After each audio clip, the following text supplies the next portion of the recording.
Our countdown to Survivor Series continues tonight, right here on In This Very Ring, with the best and the worst of WWE Survivor Series. Here we go. What's up, my family? Listen, first-time listener, or you've been here the whole damn time. Hit that like, hit that subscribe, giddy up, let's go, no notes. That's my baby. That's my baby. We're going at it at 110%. I just want 5 minutes of happiness, please. Just give me 5 minutes. And they scored! They did it! What the hell was that? Oh, yeah! What the f*** are you talking about?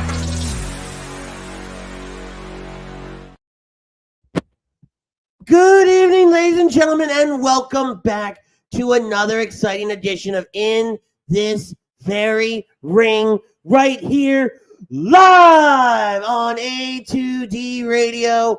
I am the best there is, the best there was, and the best there ever will be. I am the one they call Ritz. And joining me, as he does each and every single week, the mayor of Toasty Town. Ladies and gentlemen, this is Butter. Hi. I hate you. Give me some energy. Give me something. I'm over here. It's like WrestleMania over here, right? The Rock intro, all that. And you're like, hi. Fine. Let me do this right. Let's get toasty up in this bitch. Sure, that works too. Whatever. Pete Evans, I assume, will be along shortly. I would hope a so. little bit late. But tonight, A little. yeah, right. Tonight, we are brought to you, as we are each and every single week, by our friends at Allen's Travel. Allen's Travel specializes in creating the vacation of your dreams at Disney, Universal, or wherever your heart calls you. Let their talented team of travel experts, including yours truly, create a custom vacation for you without any of the stress.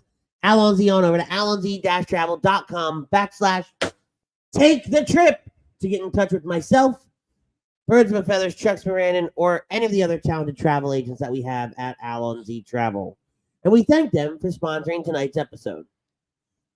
Well, before we jump into the poll question and all the other howdy-doody stuff, Speak of the devil and No they kidding. shall appear. right? It's like Beetlejuice. You say his name 3 times and he shows up.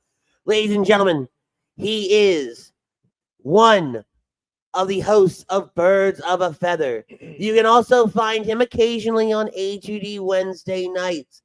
You can also go back in our archives and find him in interviews with classic WWE stars and when he does the one-off shows with the Blue Meanie and Chrome. Ladies and gentlemen, this is the OGP. This is Pete Evans.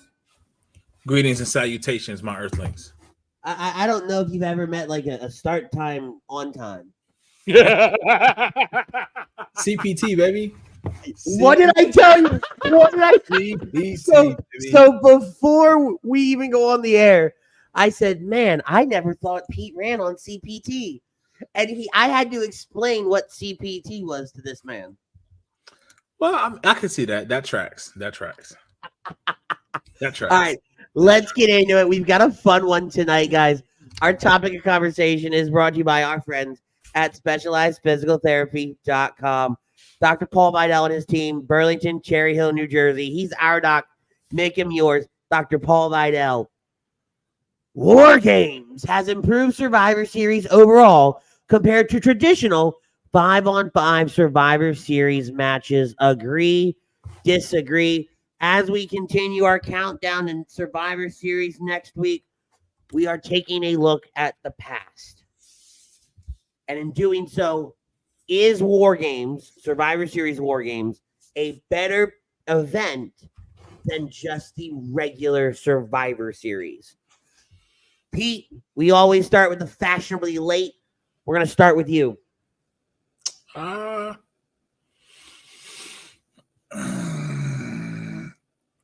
For the newer crowd, yes, I would agree. For me,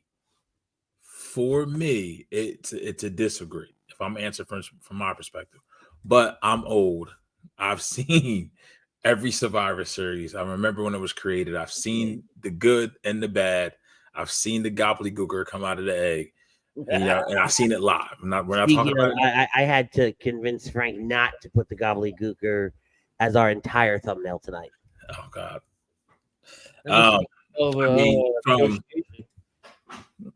From the memorable debut of The Undertaker to 95, where Bob Backlund beats Bret Hart. That was 94. 95, the following year, Bret Hart beats Diesel, the small package, like in a big finish. I mean, there's so many countless memories. I mean, War Games it's an easier story to tell because you're adding a variable of just visually the cage, 2 rings, and it's that in itself is telling the story. Where 5v5, it's a little bit, you got to put a little more time and effort into it. 4v4, things of that nature. So, I mean, I for me personally, once again, traditional 5v5, but the way you worded this poll question is so eloquently done.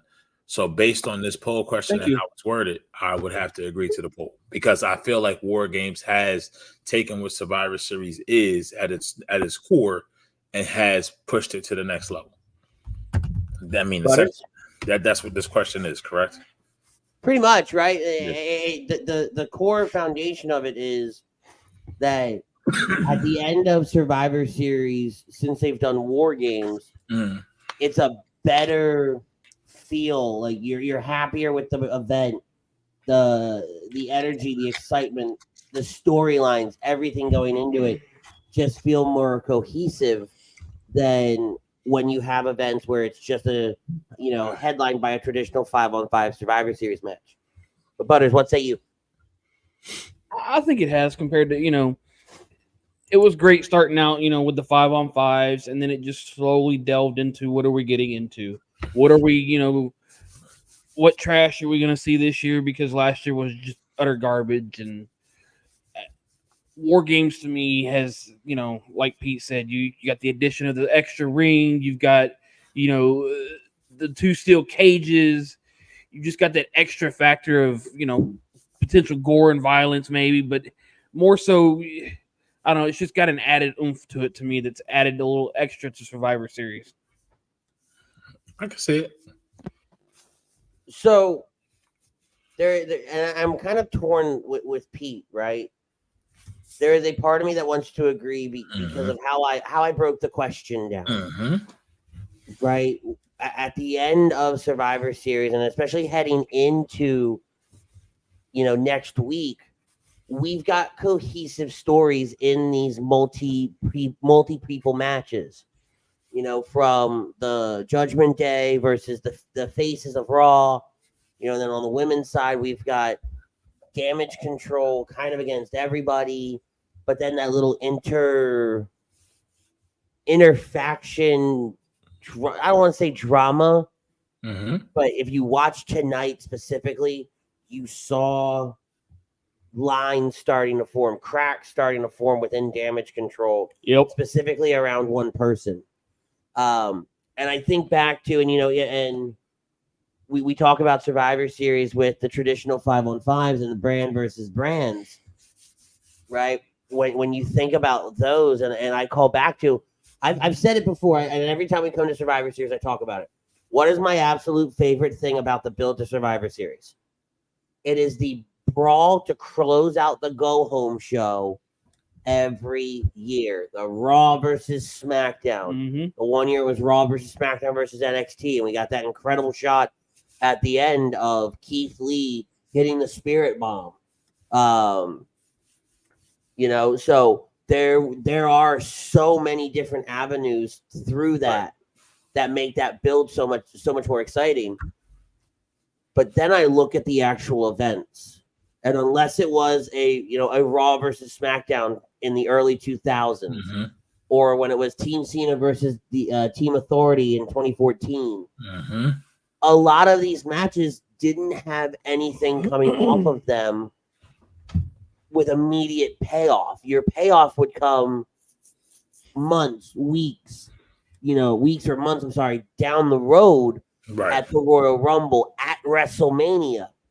Whereas now with War Games, we're gonna have Fallout on Monday for whatever happens inside, and especially when we're talking about the Judgment Day versus the Faces. Because I think we've got something big brewing there. And we're going to break those matches down all next week on our preview show. But I'm going to agree with an asterisk to disagree when you start comparing year over year. Because 2014, that traditional Survivor Series match had immediate ramifications bigger than any War Games match we've had so far. It was Team Cena versus the Authority. It was a night. I thought that was 2013. I think it was 40. Regardless, right? But it was the night Sting came out.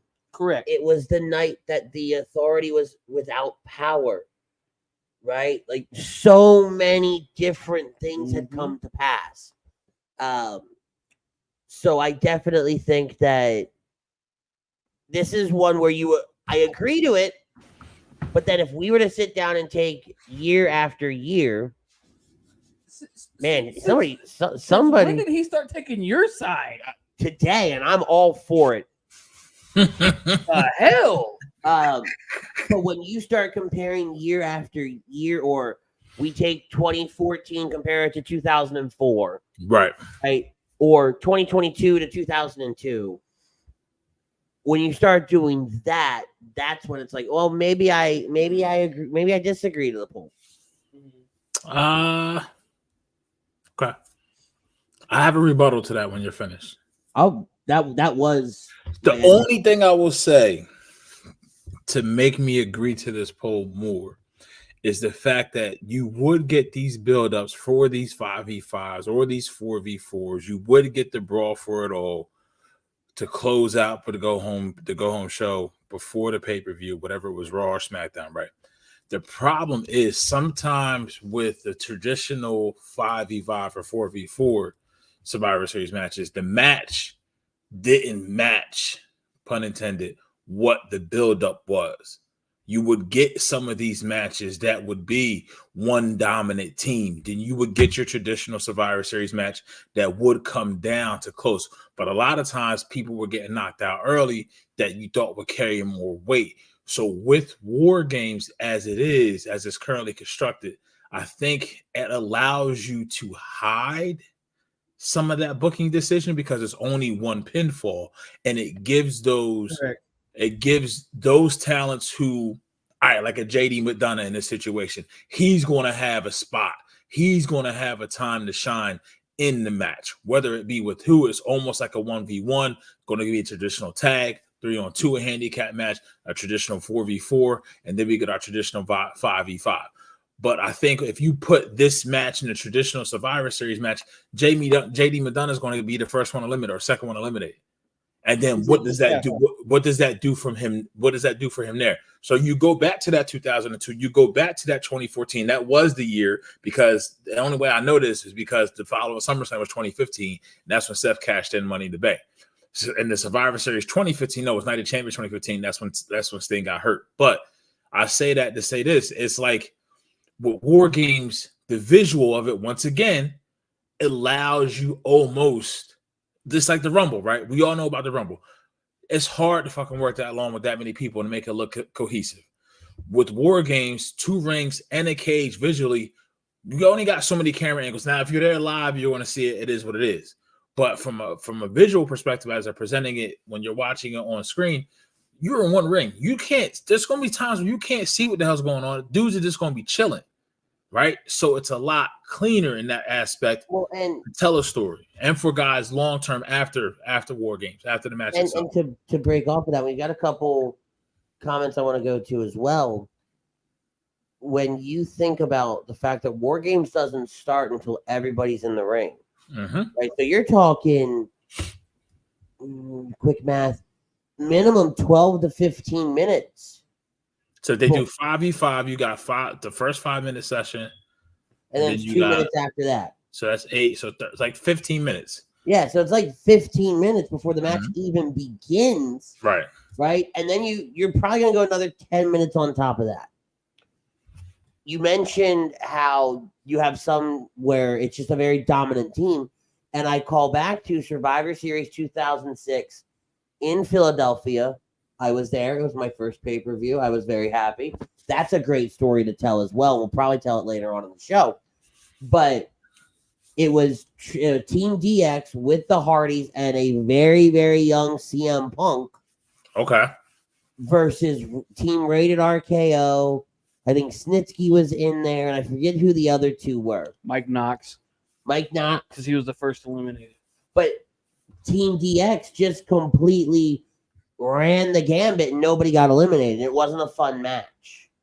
It was, but it wasn't. Right? Looking back on it, it was a. I'm sorry. At the time, it was fun because it was DX. It was the Hardys. It was CM Punk. Right now, looking back on it, like, God, they got obliterated. It was a burial. Yeah. So let's go to some comments. Eric says, disagree. Survivor Series about the 4-on-4 or 5-on-5. Just make War Games its own event, the last event of the year or something, or after Mania to finish off feuds. So I disagree with the after Mania piece. Right? Because the way they've built their storytelling is building it around, oh, you have WrestleMania payback. Right. Get payback for WrestleMania. That's what they've done. Whether we like it or not, it's okay storytelling. Making it its own event, NXT had that. Right. And that was okay.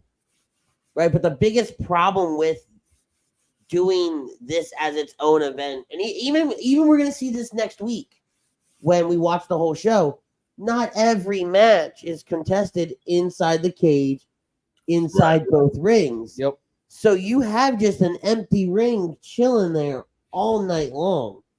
It's a really weird visual at times. Dear God, yes, especially when you're there. Because I actually want to say, hold on, I need to look at the Survivor Series list. I might have,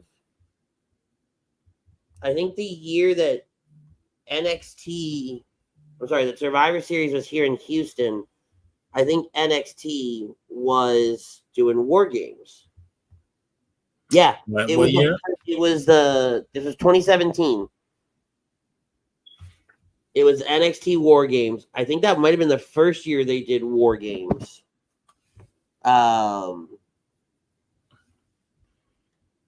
so watching that event live was actually really weird because you just had this other ring just sitting there doing nothing. Well, and now here, so this goes back to, and I know we'll get to it, but you do the comments, run the comments. Make sure I come back to that point because when you get to a certain person's comment, his book. He has several. He has several tonight. That's for hard. He has several. But were you saying something or no? I want you to get through the comments and then I can. Okay. All right, so let's go to. No, you stay where you're at, sir. Stay exactly where you're at. Let's start with the book. Okay. Hey fellas, this is Chrome. This is all the next like 80 comments are Chrome. Hey fellas, I completely disagree to the poll. It's a logical fit, but the Survivor Series with the traditional 5-on-5 or 4-on-4 matches were iconic and so unique. Honestly, the event hasn't been the same since they took it off the board. Do we want to attack that one, or do we want to go through all of them and then go back? Well, run through them all, then we'll come back. Okay. He continues to say, let's not forget that Survivor Series didn't need storylines going in. It was used as a launching point for Mania season. Random heel versus face teams allowed them to create feuds within the matches that would build to Rumble and Mania. Chrome goes on to say, you're referencing events in the mid-2000s when they were changing the event and phasing out the traditional matches. You have to go back to the roots of the event, guys. DX in 2006 in Philly isn't a good reference point.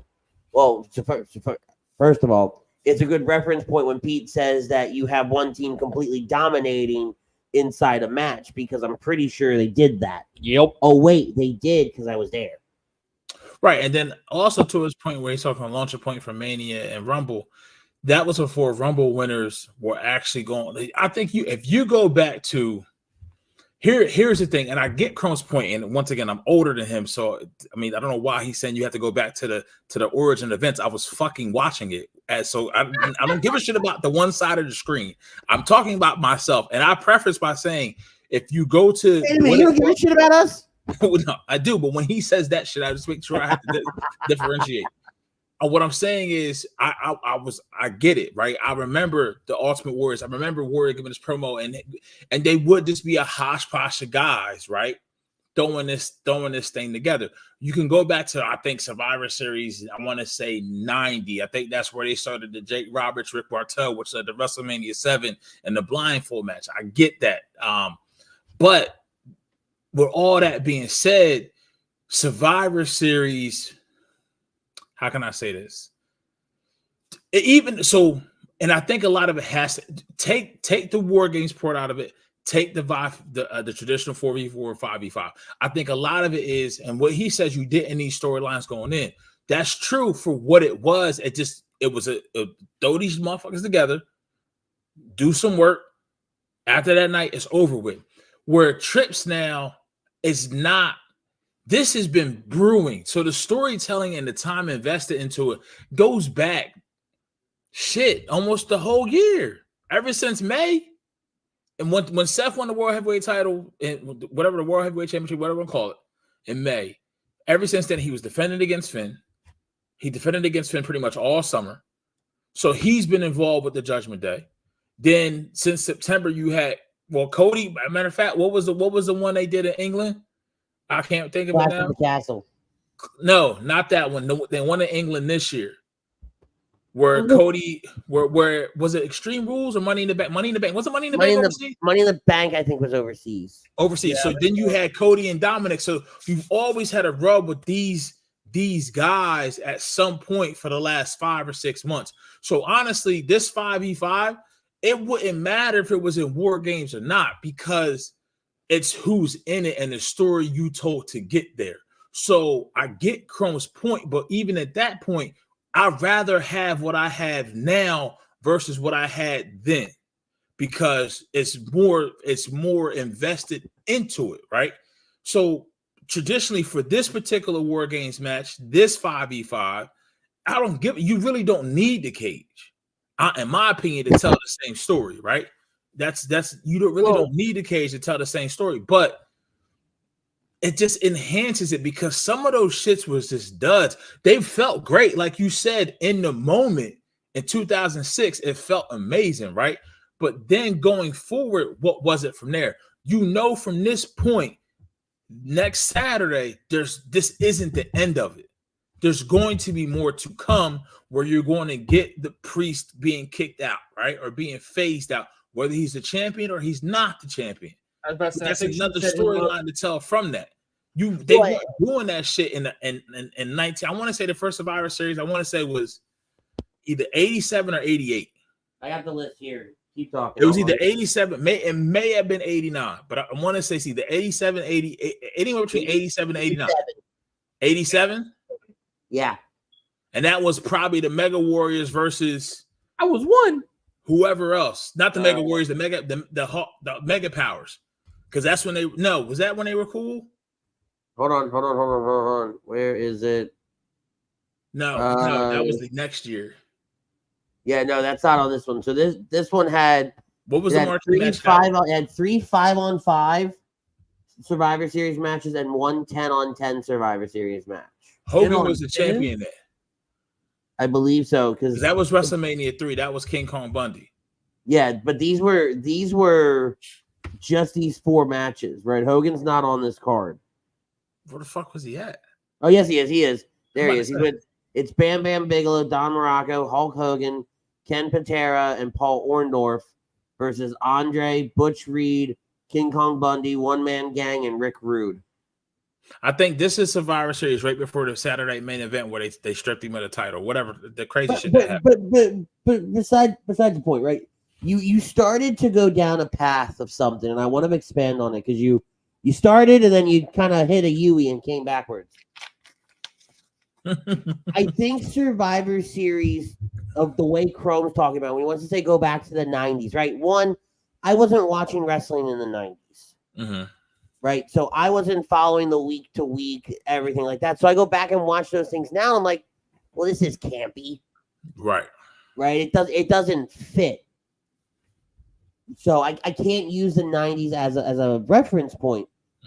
But when you think about, and it's bigger than just Survivor Series. It's the whole year.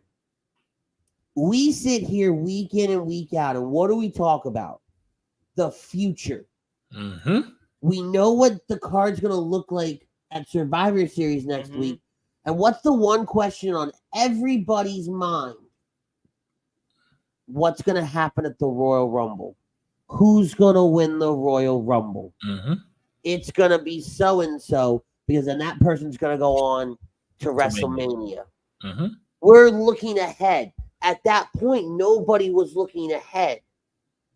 So while, yes, the event has changed, the audience has changed, the culture has changed. The way it's covered has changed. The way it's covered has changed. So many different things have changed so much about Survivor Series in of itself, to where now that you're telling a fluid story throughout the show, and that show is carrying into, and now Royal Rumble is the next big event. That's now carrying in through that. We're going to run that for the 6 or 7 weeks before the Royal Rumble. Right. You're building and building and building, so that way by the time you get to WrestleMania, it's done. This is your end game, right? And so I just think with all of that, it tells such a better story having War Games there, because you brought it up eloquently, and I'm going to put his up here and read it in a second. You brought it up eloquently when you were talking about JD McDonough. JD has an opportunity to shine because they treat a War Games match kind of like they do a WrestleMania, not a WrestleMania, a Royal Rumble or a Battle Royale, where everybody gets that 90 seconds, that 2 minutes, whatever, to shine. Because if JD doesn't start the match, whenever he comes in, those 2 minutes are his 2 minutes. To get his ass planted. Possibly. I think he'll be the first one in because he can work, and you give him that 5. Right. And that's even to accentuate your point even further. Yeah. Right. That's even better. That doesn't happen in a tag team match. A 5-on. Let me phrase that. That doesn't happen. Single elimination 5v5. Or 4v4. Yeah, a single elimination 5v5 match. That just doesn't happen. So Chrome says, if you're asking if the cage enhances the specific feud for this specific event, that's fair. But the question is worded as a blanketed statement in that of overall, War Games enhances the overall idea of the Survivor Series as a whole. It doesn't. And this is where I disagree with him at. For this era, like we're saying, like the IWC, the wrestling community, how wrestling is booked, how wrestling is covered, and the media surrounding it, and what building block Survivor Series is, I feel like War Games does. I would have to agree. If you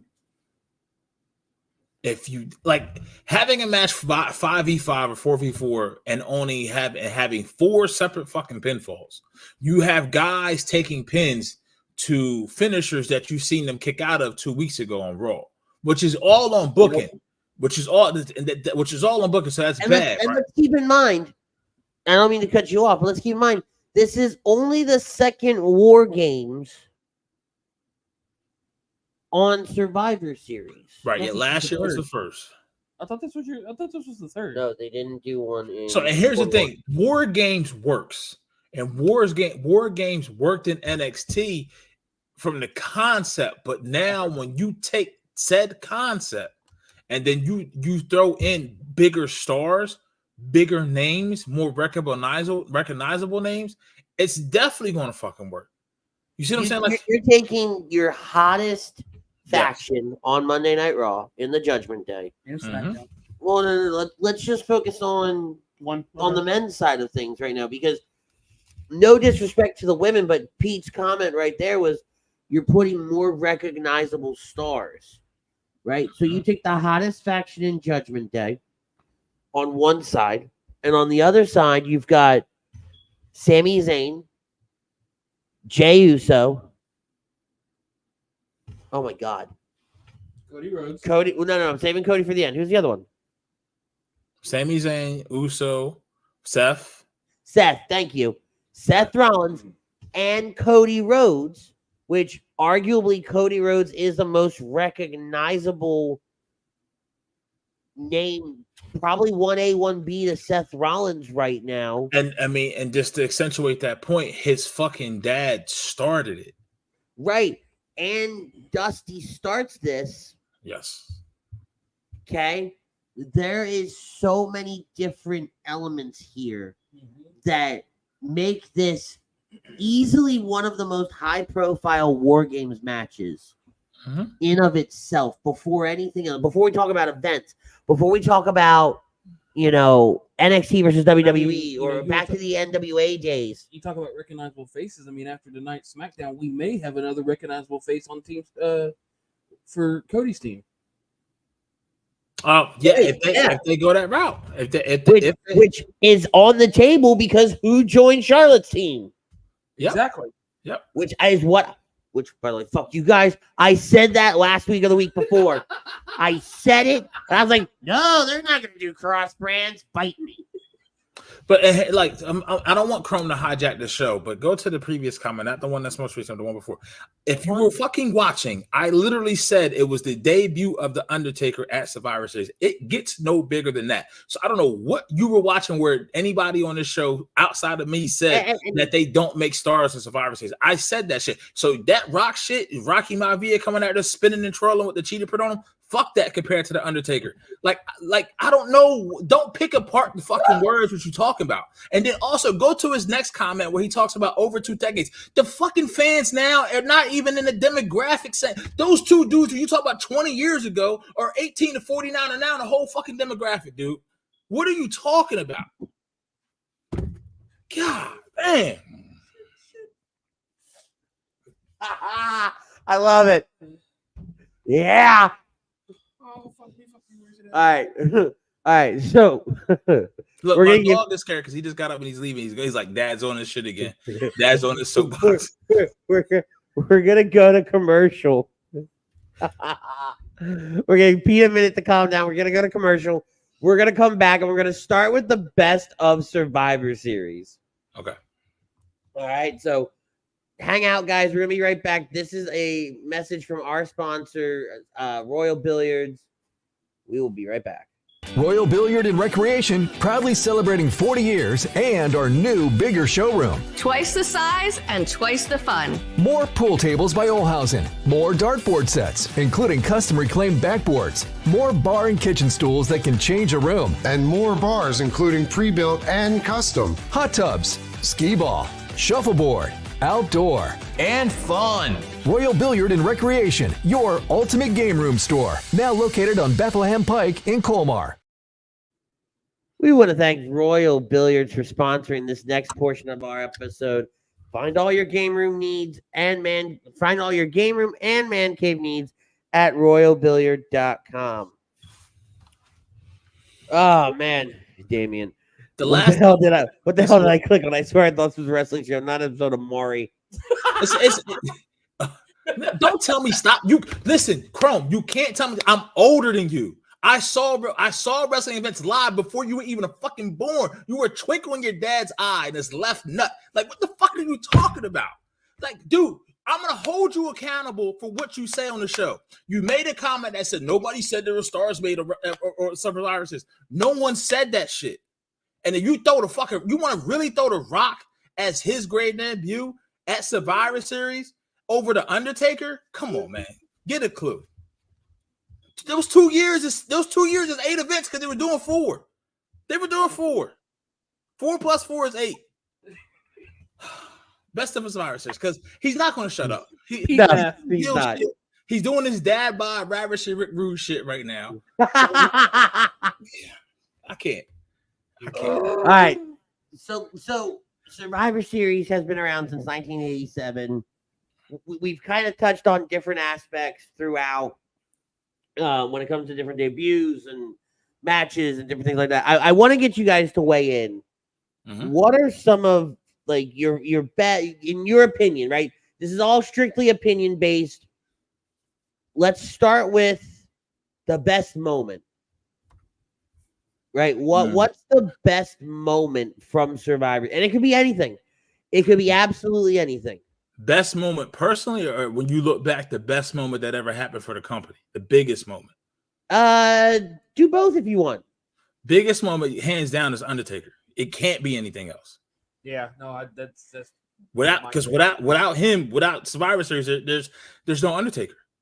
I mean, there's no better event to introduce him in that setting with who they did with Ted DiBiase, who was, if you want to go back in the archives, we interviewed him. Great guy. God, he's on some shit tonight. About a half a fifth.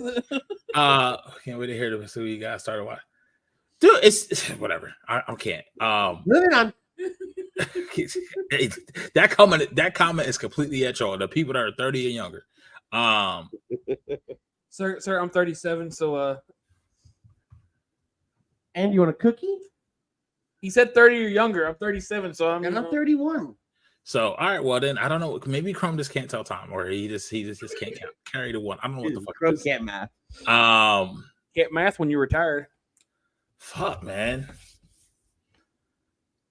Biggest moment for me personally, probably at that time, is two, because there were two title changes. 94. Okay.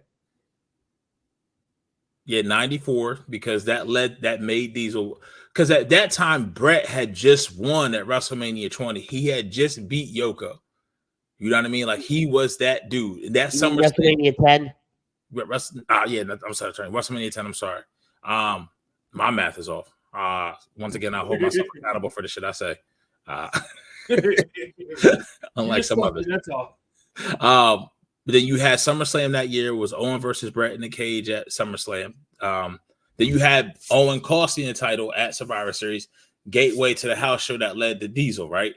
That's one, because that was almost like a change under the guard in a sense, right? Those mid-90s for the WWE, there was some tough times with Vince McMahon. He was doing fucking high school gyms. Secondly, if I'm not mistaken, Brock was untouchable in Hold on. So, well, Pete's apparently been watching since Nam, and every time we reference anything pre-Cena, the others say I didn't watch, so my time frames are pretty spot on. Let me stop you right there, okay? Because I've been watching it since 99. That's well pre-Cena. Oh, yeah. Okay? So, calm down. Get back in the car. Right? The whole kicker is when I look at like 91, 92, you know, when I was like born, right. I wasn't watching week to week. Mm-hmm. So you can't relate to what was happening week in and week out. You go back and watch some of these events and you're like, oh, this isn't all that good. Right. Because I don't have a vested interest like you guys did, like Chrome and you and Pete do. Because you guys were watching it week in and week out. You were invested in the storylines. You were invested in the moments. And that goes with the generational gap, but also goes with the different eras we grew up in when it comes to wrestling. Right? You guys will sit there and talk about Hogan and Hart and Piper and Macho Man and all them. And we're going to sit here and talk about Orton, Cena, Angle, Lesnar, Edge, right? All those, Triple H, all those guys, doesn't make one better than the other. Doesn't make anything different. Right, it's all personal. Right. It's all completely personal. Right. You know, Pete's sitting here talking about 1994, you know, Bob Backlund and Bret Hart for the title.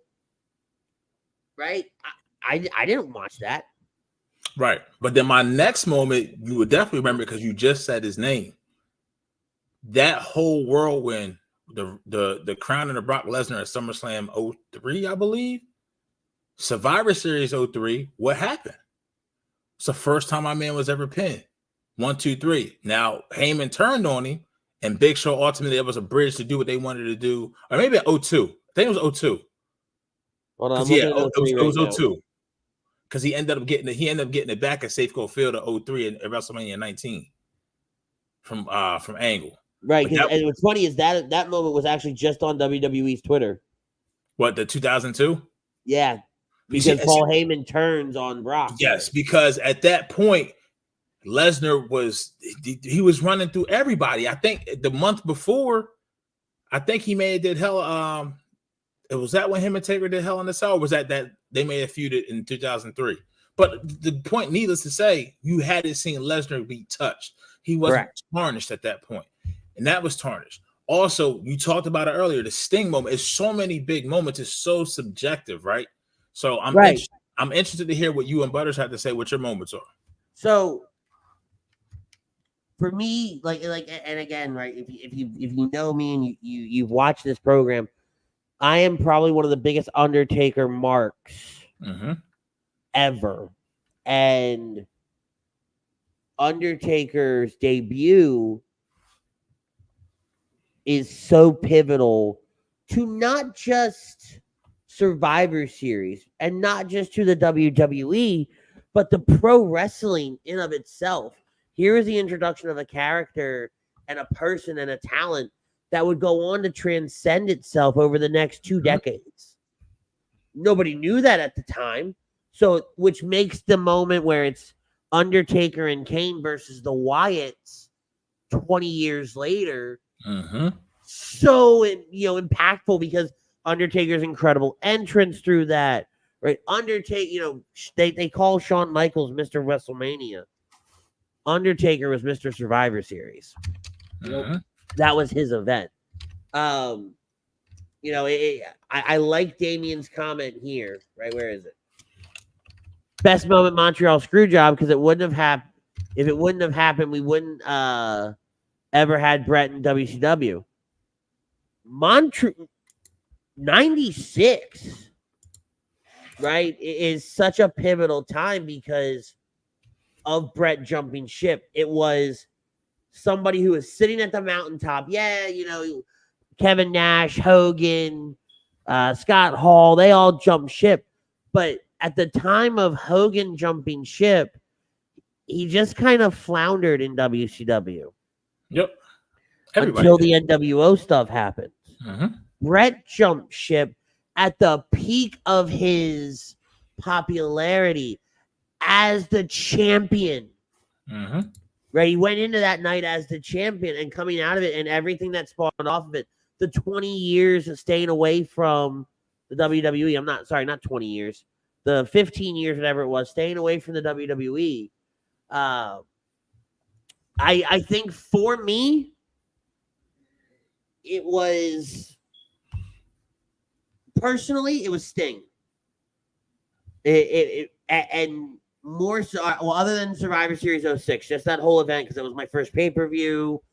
It was, the whole story behind that of how we found out there were tickets, because we met Mr. Kennedy at the Chicky and Pete's right there by the stadium. And we were one of the last people to meet him, and he goes, "Hey, I'm about to make an announcement that there are still tickets available. You guys should head over there right now." So we met him and dipped. Right? But it's the Sting thing, because for me, Sting was WCW. Sting was my guy in WCW. And he was always that person that I wish had come over earlier. Yes. Right? Like, you know why he said he didn't. So that was on Vince. No, absolutely. But to see him come out in 2014 and the way they did that whole storyline, and then I got to see, Sting wrestle later down the road at Night of Champions when it was here in Houston. Personally, that was great. There's a lot going on in the comments right now, and I want Butters to give his. It has prompted me to come up with another question that I want to pose to everybody, based on our, Pete, you and I, our answers, different things like that. So I want to see what Butters says, though. Butters, best Survivor Series moment. And overall, I will agree with you. You know, the both of you. Undertaker is just going to be, you know, number one. Can't beat it, unfortunately. You know, Well, but see, so then that's where you know, but my personal, yeah, you know, would have to be. What did you say? 2014. Dolph Ziggler winning, just coming back as the underdog in that match. You know, of course, Sting's debut to help out, but just coming back as the underdog, beating that entire team. It was kind of like a resurgence for Ziggler at that point.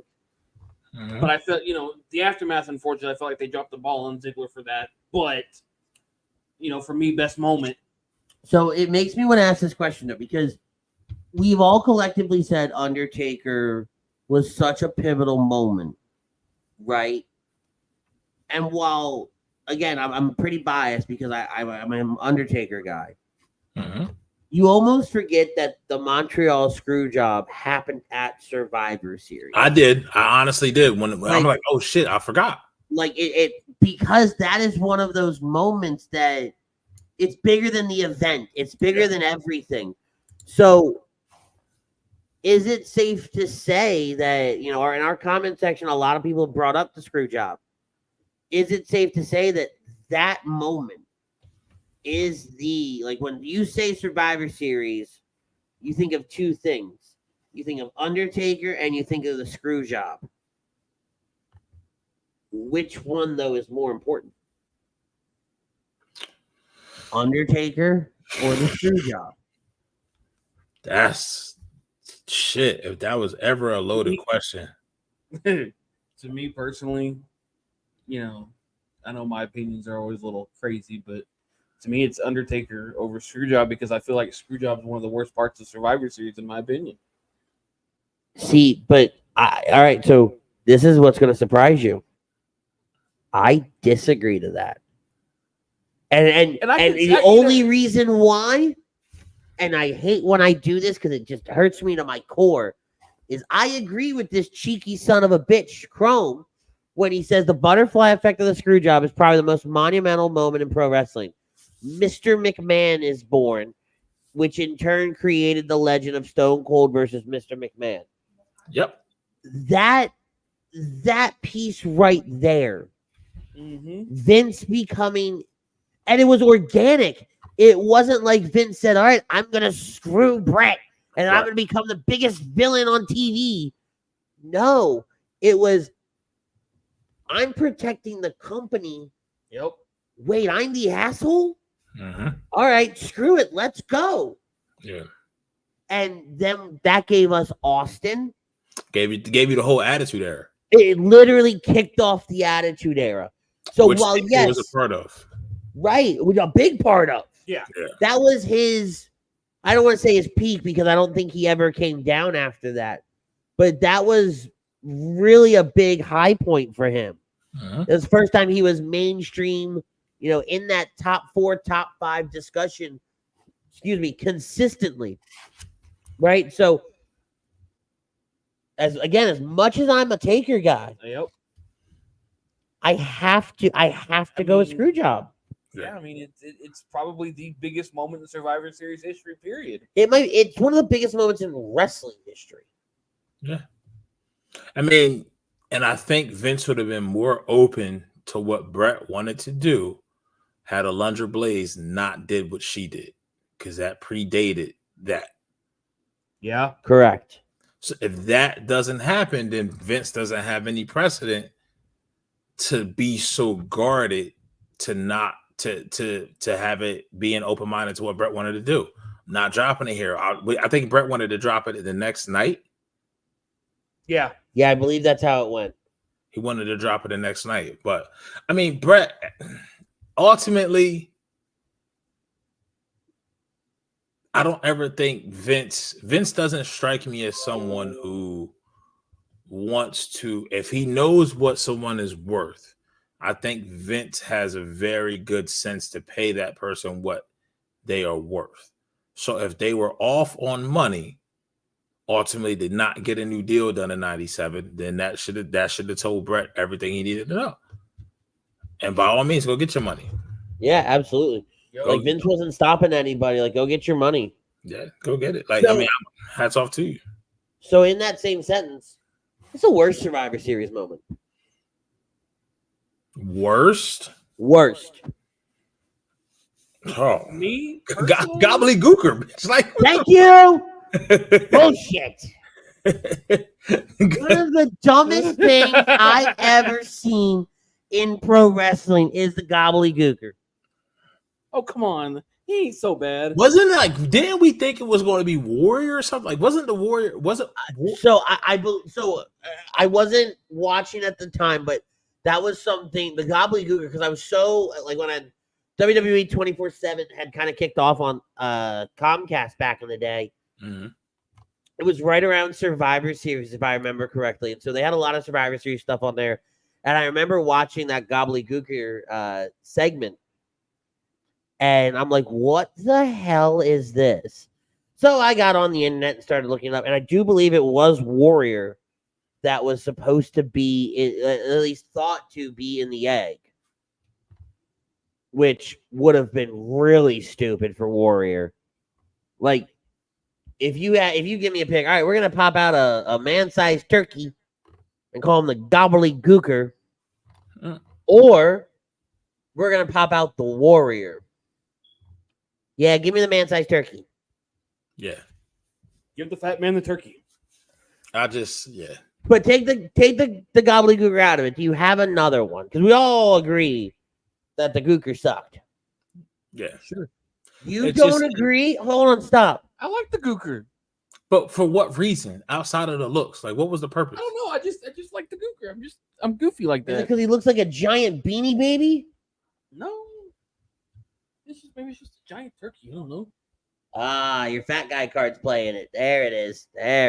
All he's seeing is dinner.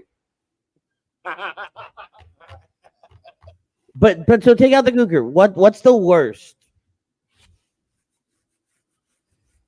For me personally, Sheamus cashing in on Roman Reigns. Okay. 2016? 2015? Yeah, I think so. Like that, yeah. Let me look. I think it was 2015. I mean, personally, I don't know. That just get it. Yeah, that was 2015 because Roman versus Dean in a tournament final for the title. Roman wins, then Sheamus cashes in. You get that big moment. You get the confetti flying, and then bam! Here comes the pasty white. So man. Damian says Brock versus Goldberg. So it's interesting. We had just started doing. It was me and Jax back then, and we would go live on Facebook, for live reactions. But this was before we joined HED Radio. I remember that night so vividly because I remember like they took their time, they danced around outside, this, that, and the other thing, and then Goldberg levels them. And I thought that was the greatest thing ever. I was so stunned that Goldberg won that match. So for me, it's not the worst. It's something that will live forever in my mind, but it's not the worst by no stretch of the imagination. We got a lot of people saying Roman squashing Drew in 21. I have a very unpopular opinion. I don't know where this is going, by the way, people. I was about to say unpopular Gooker style? Or? No, maybe. What did you say, Pete? I said I have no idea where you're about to go with this. So Austin getting run over by the car. Now, in hindsight, when you can armchair quarterback it, you understand they had to write Austin off of TV. He was going to have surgery, this, that, and the other thing. That's all well and good, right? That's fine. But when you look at how that story plays out, I think if it was anything other than anybody other than Rikishi, I think that's a totally different story. We're not making fun of it later. Like, we're not making fun of, I did it for The Rock. If you figure like it would be someone that they can elevate. Like they had to take that next step, whereas it just like we just did it to do it. Like they and I actually recently watched a lot of that back, like those promos, because I love going back and watching Attitude Era stuff and some of those promos. I feel like watching it back now, they throw Triple H into that mix because they realized the ship was sinking fast on this. I was about to say, I think they probably wanted to push Rikishi, and he just couldn't pull it off. I was going to make a joke there. Chrome says the worst was the royal family, Lawler, Queasy, Cheesy, and Sleazy versus Clowns Are Us. Doink, Dink, Pink, and Stink. That was so bad. I blocked it. That was horrendous. I guess my mind's blank on that one. That was before our time. Well, I get that, but you would think I'd have heard about it being as awful as it is. I'll have to look into it. Yeah, definitely look into that. Hold on 1 second.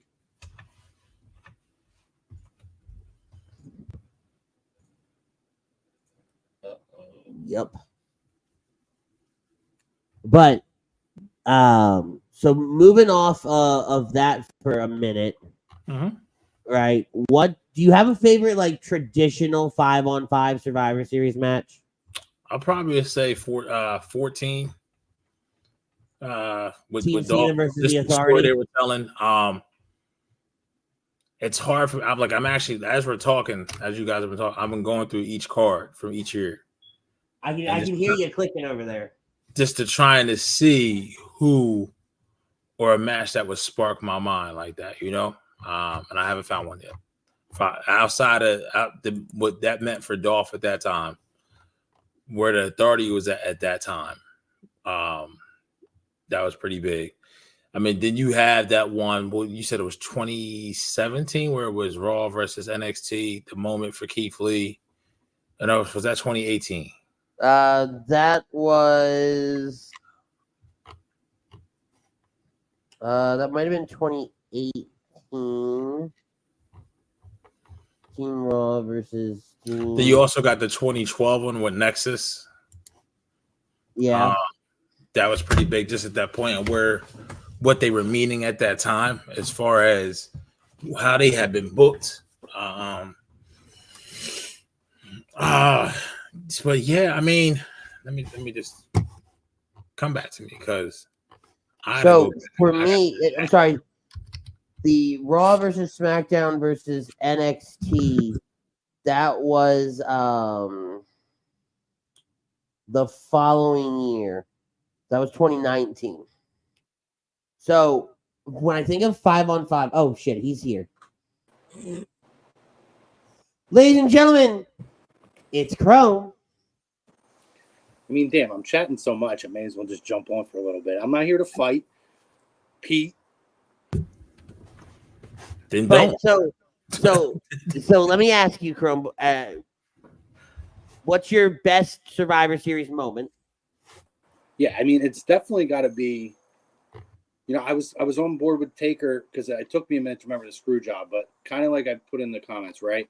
It even goes beyond Austin and Rock, right? And you guys hit it. Like the Attitude Era is considered the greatest era possibly in pro wrestling history, right? And if you think about things too, right? Go back to like before that same year, you go to Bash at the Beach, right? That swayed things so much for WCW. And honestly, I don't think that was the same year. Yeah, and I honestly believe if that doesn't happen, I don't know if WWE is still here today. Because this is true. When that happened, that gave them that moment, like Hogan turning heel, that you just kind of you broke down the third wall, right? And it was like, ooh, something's happening here that we're not used to seeing. And then obviously you get Mr. McMahon. Then you get Austin, who Austin then creates The Rock on a different level. It was one after the other after the other. The Undertaker hits his infancy too when he starts coming back in that same era. Like everybody that feuded with Mr. McMahon, specifically, you had the American Badass who had his things with Mr. McMahon. I mean, Mankind. It just changed the industry in such a way. Well, and I think you're onto something there too, right? Vince becomes the villain who creates the hero, and I say hero, in Austin, And then off of that, they spawned The Rock. They spawned Triple H, who was on his way up, but he really found his niche in around that time as a solo competitor. And then you look at Undertaker coming back as a Ministry of Darkness. That was his big time to shine. Nobody was directly feuding with McMahon right away, but everybody was spawning off of the battles that he was having with Austin. Yes. It trickled. It was the first true trickle down effect, at least in my opinion, of the creation of a character. Yeah, and then on top, like we were still seeing those effects up until recently. I mean, last year's WrestleMania, you have Pat McAfee versus Mr. McMahon. Like they still were able to do different things. And listen, like they tried to use the Mr. McMahon character for Theory, and it didn't work. But it doesn't change the fact that in 2023, that character was still involved and doing things. And I think that's kind of like, how do you, a 20, basically, what was that, 97? You're talking a 25-year run of a character that made so many stars, spawning off of one event that happened at the end of, and obviously it was kind of the final mark of one of the biggest feuds of all time in Shawn Michaels and Bret Hart, right? Yep. There's just so many branches and olive trees and all kinds of stuff that are tied to that moment. I don't know, as amazing as The Undertaker was, I don't know that any one individual can compare to everything that came out of that. Correct. No, you're absolutely the screw true. job was this. That's what it was. The screw job was the snap from the MCU. That's literally what it was. Yeah, right. That's a great analogy. So spot on. Like, I feel like the three greatest Survivor Series moments are that, Undertaker. I'm sorry, three biggest pro wrestling moments are obviously Bash at the Beach. 96, yeah. It's that, the screw job, and I think, honestly, the end of the streak. That's probably the three most shocking moments in pro wrestling history. Probably. That's a list for another day for sure. Yeah. What's your worst Survivor Series moment? I mean, moments. It's tough. I gave you my worst Survivor Series match of all time. Correct. It is. I will say, Butters, though, you said you never saw it. It is so bad that you should watch it just to like experience it. It's not long, so you really could watch it quickly. No, that's the plan after tonight. I'm just gonna go watch it. Yeah, worst moments though. A worst moment. I might be on board with you. That happened, Damien. Oh, I need to think a little bit, but I might be on board with you on the Goldberg squashing Lesnar. I mean, it was shocking. It just didn't make any sense to me. Fair. So we were talking about best matches. Yes. And Pete had just given his. For me, Survivor Series 01, Team WWF versus Team Alliance. It was the end of the invasion, and I'll always remember Vince standing triumphantly on the stage, and from there, we got the brand split, but that brought Flair in, and that beautiful promo the night before. I'm sorry, the next night on Raw. And then also 2005, I believe it was. It 05 was probably the best 5-on-5 match. Yeah. And another reason why I love it is it was the best build-up. It was the best.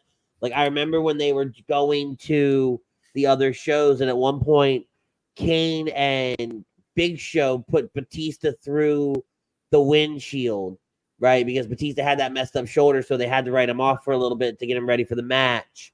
And all those different components. That was fantastic. Yeah. Two fantastic matches. Butters, what are your favorite 5-on-5 matches? Sorry, I'm trying to put something together there. You're fine. Favorite 5-on-5. I would have to say, oh man. Thanks. I just blanked. Great. Good job, Dum Dum. You did it again. All right, moving on. Crow. Well, he thinks. Well, it's weird because like I have a lot of moments that I really like. Mm-hmm. Like there's matches I like that because of moments that came out of them, right? Like you go back to 93, right? And you have the King's Court versus the Hart family, right? That made Owen Hart. That was Owen's heel turn with Brett when he was the only one eliminated. And that's a personal favorite because I think that's Owen first. Owen is one of my favorite performers ever, getting his first really kind of solo highlight as a heel. You know, I go back to, 94 or 95. Which match are you looking for? 94, the opening match where, you have Shawn Michaels super kicking Diesel in the face and Diesel basically chases him down the aisleway. That spawns off an amazing feud. You know what I mean? I mean, there's, you guys touched on a lot of the good single matches. There's a lot of matches I could highlight for moments that created people. Mm-hmm. So it's tough for me to pinpoint one. That's just probably a couple of my really favorite ones, though. For specific, knowing what came from them, you know what I mean? Right. No, So what would you say if you had to pick in the moment? At that moment, not taking out what was the aftermath, but in the moment itself. Man, I mean, 05 is probably my favorite. Mm-hmm. The build to that was great because that was like the first time they did the brand split. Yeah, the brand split on Survivor Series. To what you said, Andy, when basically they did WWE versus WCW, it was cool, but like it wasn't like true WCW, right? It was kind of, or I guess not. Yeah. That wasn't necessarily WCW. It was, the what were they called when they were all together? The Alliance. The Alliance, right? It was cool, but like it's kind of that, could the WCW invasion have been better if you had Hogan, Nash, and Hall, and you had Sting, and like, so it's kind of. Oh yeah, it's cool, but it's cool, but it's also kind of like in a weird way, like a black eye to me to the situation because it highlights the fact that they weren't able to do it the right way. Obviously you got Booker T out of that, and you got a couple other guys that were made, but I just can't put it as a favorite. Cool moment, not a favorite. Probably 05 is probably the best individual 5-on-5 match that I can think of off of the top of my head. That's fair. Right, do you have yours? Yeah, I mean, it would have to be for me, 14. Cena versus the Alliance. Cena versus the Authority. Authority, yeah. I also like 04, with Orton's team winning, becoming GMs each week for, a month. Yeah, that was good. Trying to screw out Triple H out of his title each week. Yeah, no, that was really good because that was right after Orton splitting from Evolution, wasn't it? Yep. Okay. All right. So, another one real quick I want to throw in there that I think is very understated. 19 when they went back and they brought NXT involved in the mix. Mm-hmm. It was basically 5 on 5. Talking about that one. Oh yeah, we've mentioned it a few times throughout. All right. Well, okay. So I remember that night. Yeah. We watched it from the shop. I do believe so. Yeah. Yeah, we watched it from the shop, and it was one of the first ones in a while, at least for me, that had a different kind of excitement built around it because it felt like even though there wasn't anything on the line, right? Mm-hmm. It felt like because they were keeping score, like they were actually keeping score this time in so many different aspects. It's like, ooh, wait, this holds more weight. So believe it or not, that would be my favorite Survivor Series overall. From start to finish. It was really good. Yeah. Really good. That would be a contender for that category for me because it just it was such a good event. Yeah. Yeah. No, I think that to your point, right? To see those guys on there and the way it was booked to have NXT essentially almost run the board. Yeah. Was like it was beautifully done. It highlighted so many guys who were up and girls who were up and coming at that point, and you were getting. That's why it was so good, Andy. You were getting fresh matches, right? They managed to utilize the traditional platform of it, but they made it like a true a competition. They kept tally marks on who was up and who wasn't. It was really well done. They didn't give it to us too early, right? Like they didn't tell us, 3-4 weeks ahead of time that it was going to be Raw versus NXT versus SmackDown. I think we only had like a 2-week build or something like that. Was that the year? Weren't they didn't they back themselves into that because of what happened? Didn't they have a Saudi show like right before? Oh, yeah. And they had the trouble getting back, and they had to throw NXT on SmackDown to fill it, and then that spawned out of that. Correct. It was that year. Spawned one of the greatest Survivor Series ever. Yeah. Do you guys have a worst 5-on-5? Oh, there's too many to fucking count, bro. Like as I'm going through these cards, I'm pretty sure some of these shits were bad. I go with with your comment from earlier, Team DX versus Team, same event, different match. It was Team Flair versus the Spirit Squad. Look at I don't know if Crow froze right there. I'm trying to remember the match. I don't even remember that match. Hold on, I gotta pull it up. I don't remember who all was in it, but it was rough.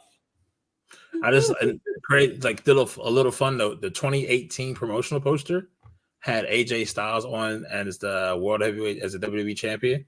By the time SmackDown came around, remember he dropped it to Daniel Bryan, and it was he dropped it to Jinder. It was Brock versus Daniel. Brock That's versus right. Yeah. All right. So in that match, it was Team WWE Legends. I'm sorry. It was Dusty, Rick, Ron Simmons, and Sergeant Slaughter with Arn Anderson in their corner versus the Spirit Squad, Johnny, Kenny, Mikey, Nikki, with Mitch in their corner. Bullshit. It's atrocious.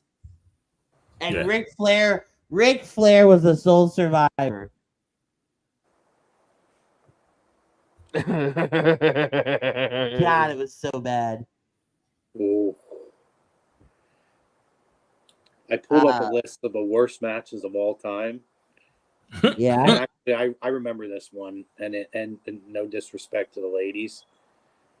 Total Divas versus the True Divas in 2013. Listen to this lineup. Oh, I forgot about that.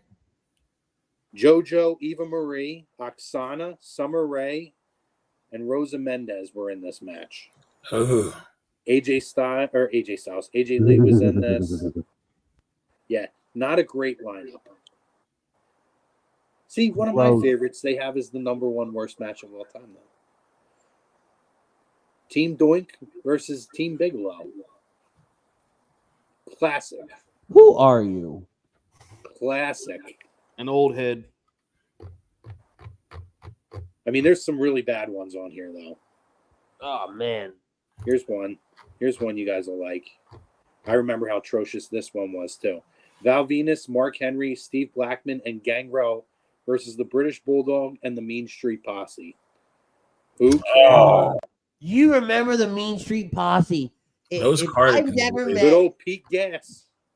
If I never met 3 dudes that you just wanted to see get the shit kicked out of them week in and week out.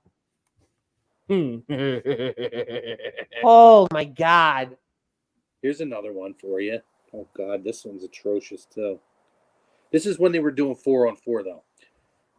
Pete, 96, buddy. Farouk, the fake Diesel, the fake Razor Ramon, and Vader versus Flash Funk, completely out of shape Jimmy Snuka, Savio Vega, and Yokozuna, who was 798 pounds by then. Jesus. Oh, my God.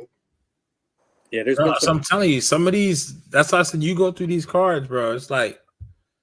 Well, I'm looking at them right, like, all right, so this is where, like, okay, you guys didn't watch, right? So I get that. Huh? Like, for us, I look at, like, when I watched it then, was I like, this is really bad. Like, that one, I was like, yes, this is stupid. Like, what was the main event of that one? Was that? That was Shawn versus Psycho Sid. That was a good main event. Wasn't that in Madison Square Garden? That was at MSG. It was The Rock's first event. Yeah. And remember, so just to tie off to that, right? That's 96.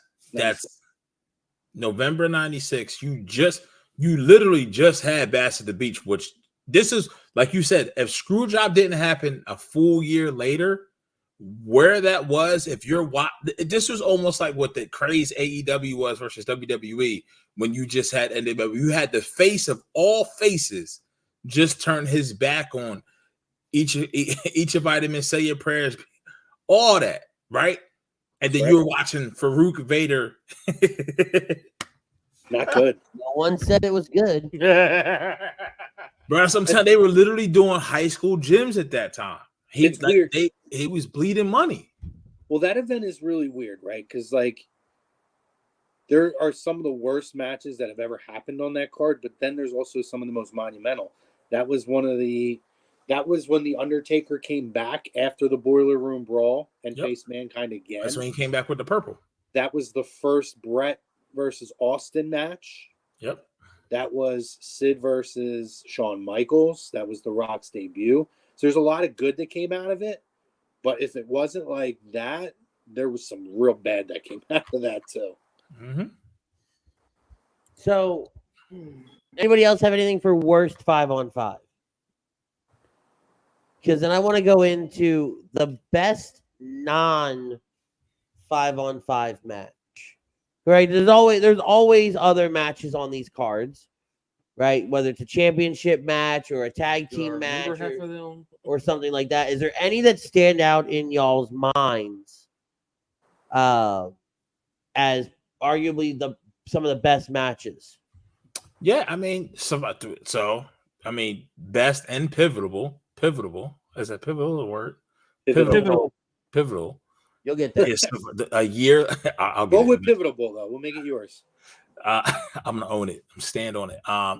Flash forward a year after Taker's debut, and then you get Survivor Series 91, and then first Hogan tried to bury Taker in the back because he said he cut my neck, whatever, and he oversold the tombstone. But if you don't get that, then what did that led to that Saturday night in Texas, and right after that, then that leads you into Flair falling out with is that the event Tuesday where in Texas, baby?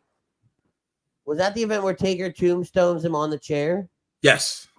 Okay. And they disqualify him and strip him of the title because he was the champion. Like if you go back, you watch that, he walked into Tuesday night in Texas with the winged eagle, with this right here. This is what he had around his waist. No, that's not what happened. No. Didn't they strip him of it? No.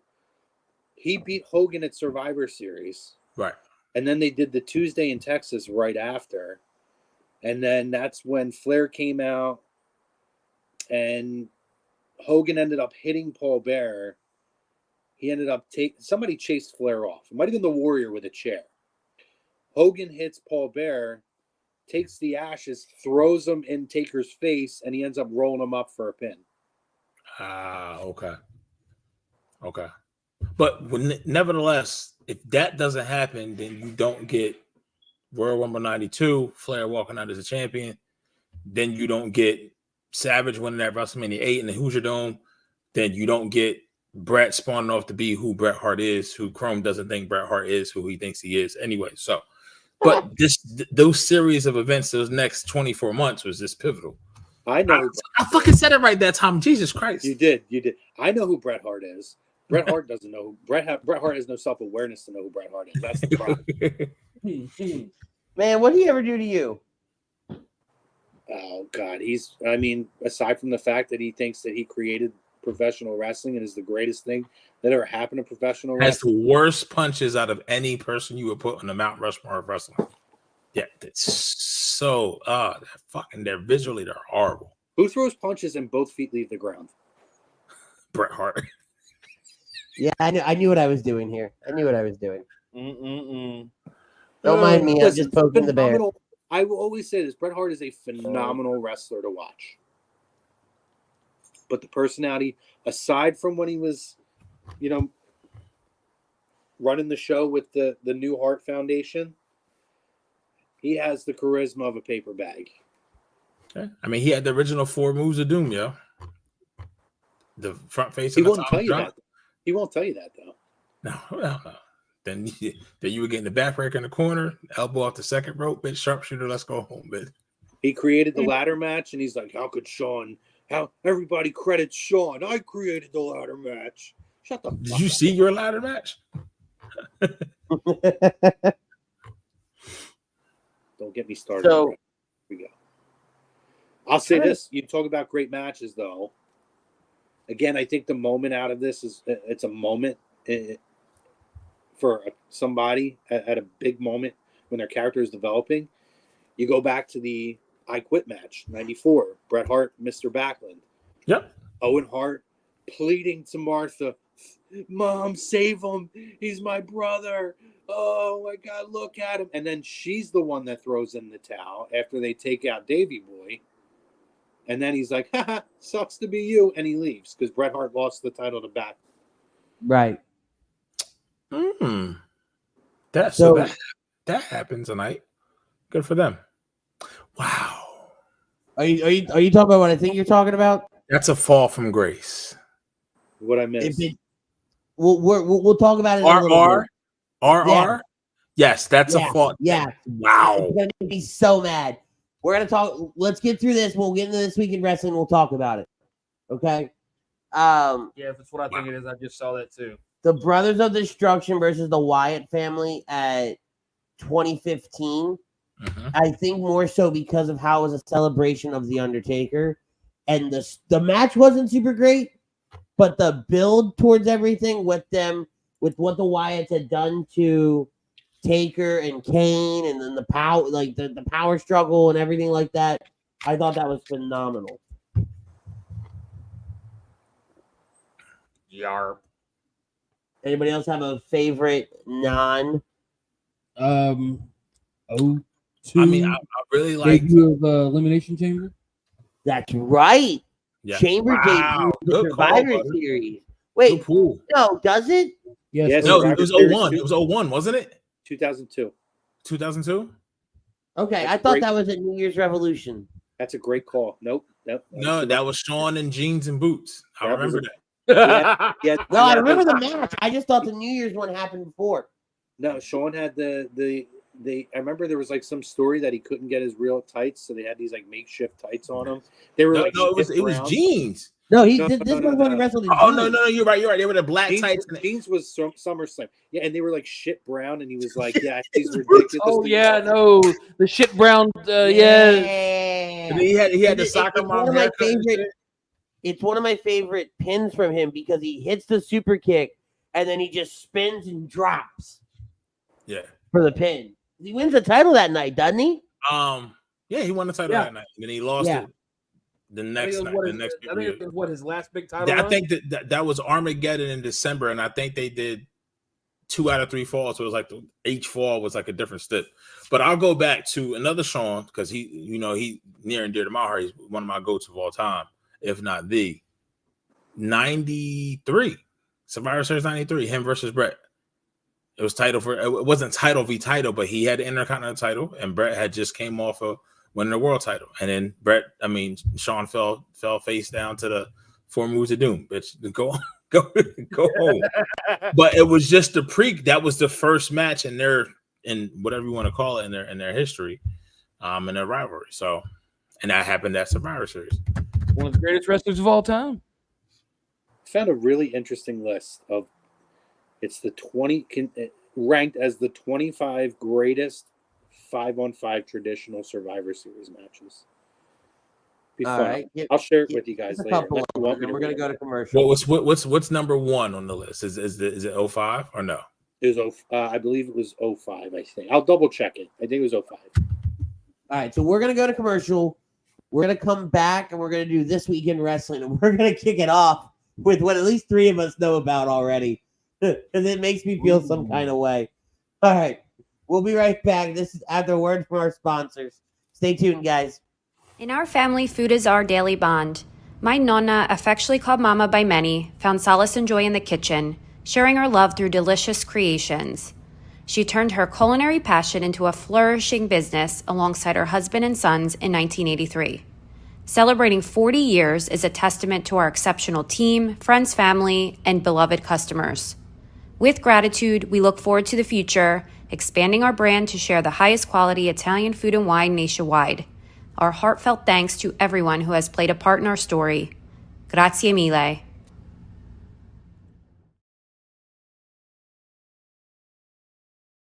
All right, and that was from Carlino's. We want to thank them for sponsoring tonight's episode. Shop Carlino's Italian food online with Shop Carlino's Italian food online like gourmet cheeses, meats, olive oils, and gift baskets.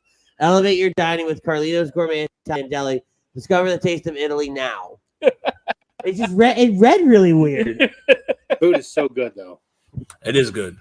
I can't rave. I want some. I'm waiting, guys. I'm telling you, birthdays I are would coming gladly trade you some Carlinos for whatever brisket in Texas. Yo, like right. Let's start Boys, doing a food exchange. do not tempt fate. I will have that shipped. Bro, like I We would might just have to do this. if I moved out there, it would just be beef. That's beef. it.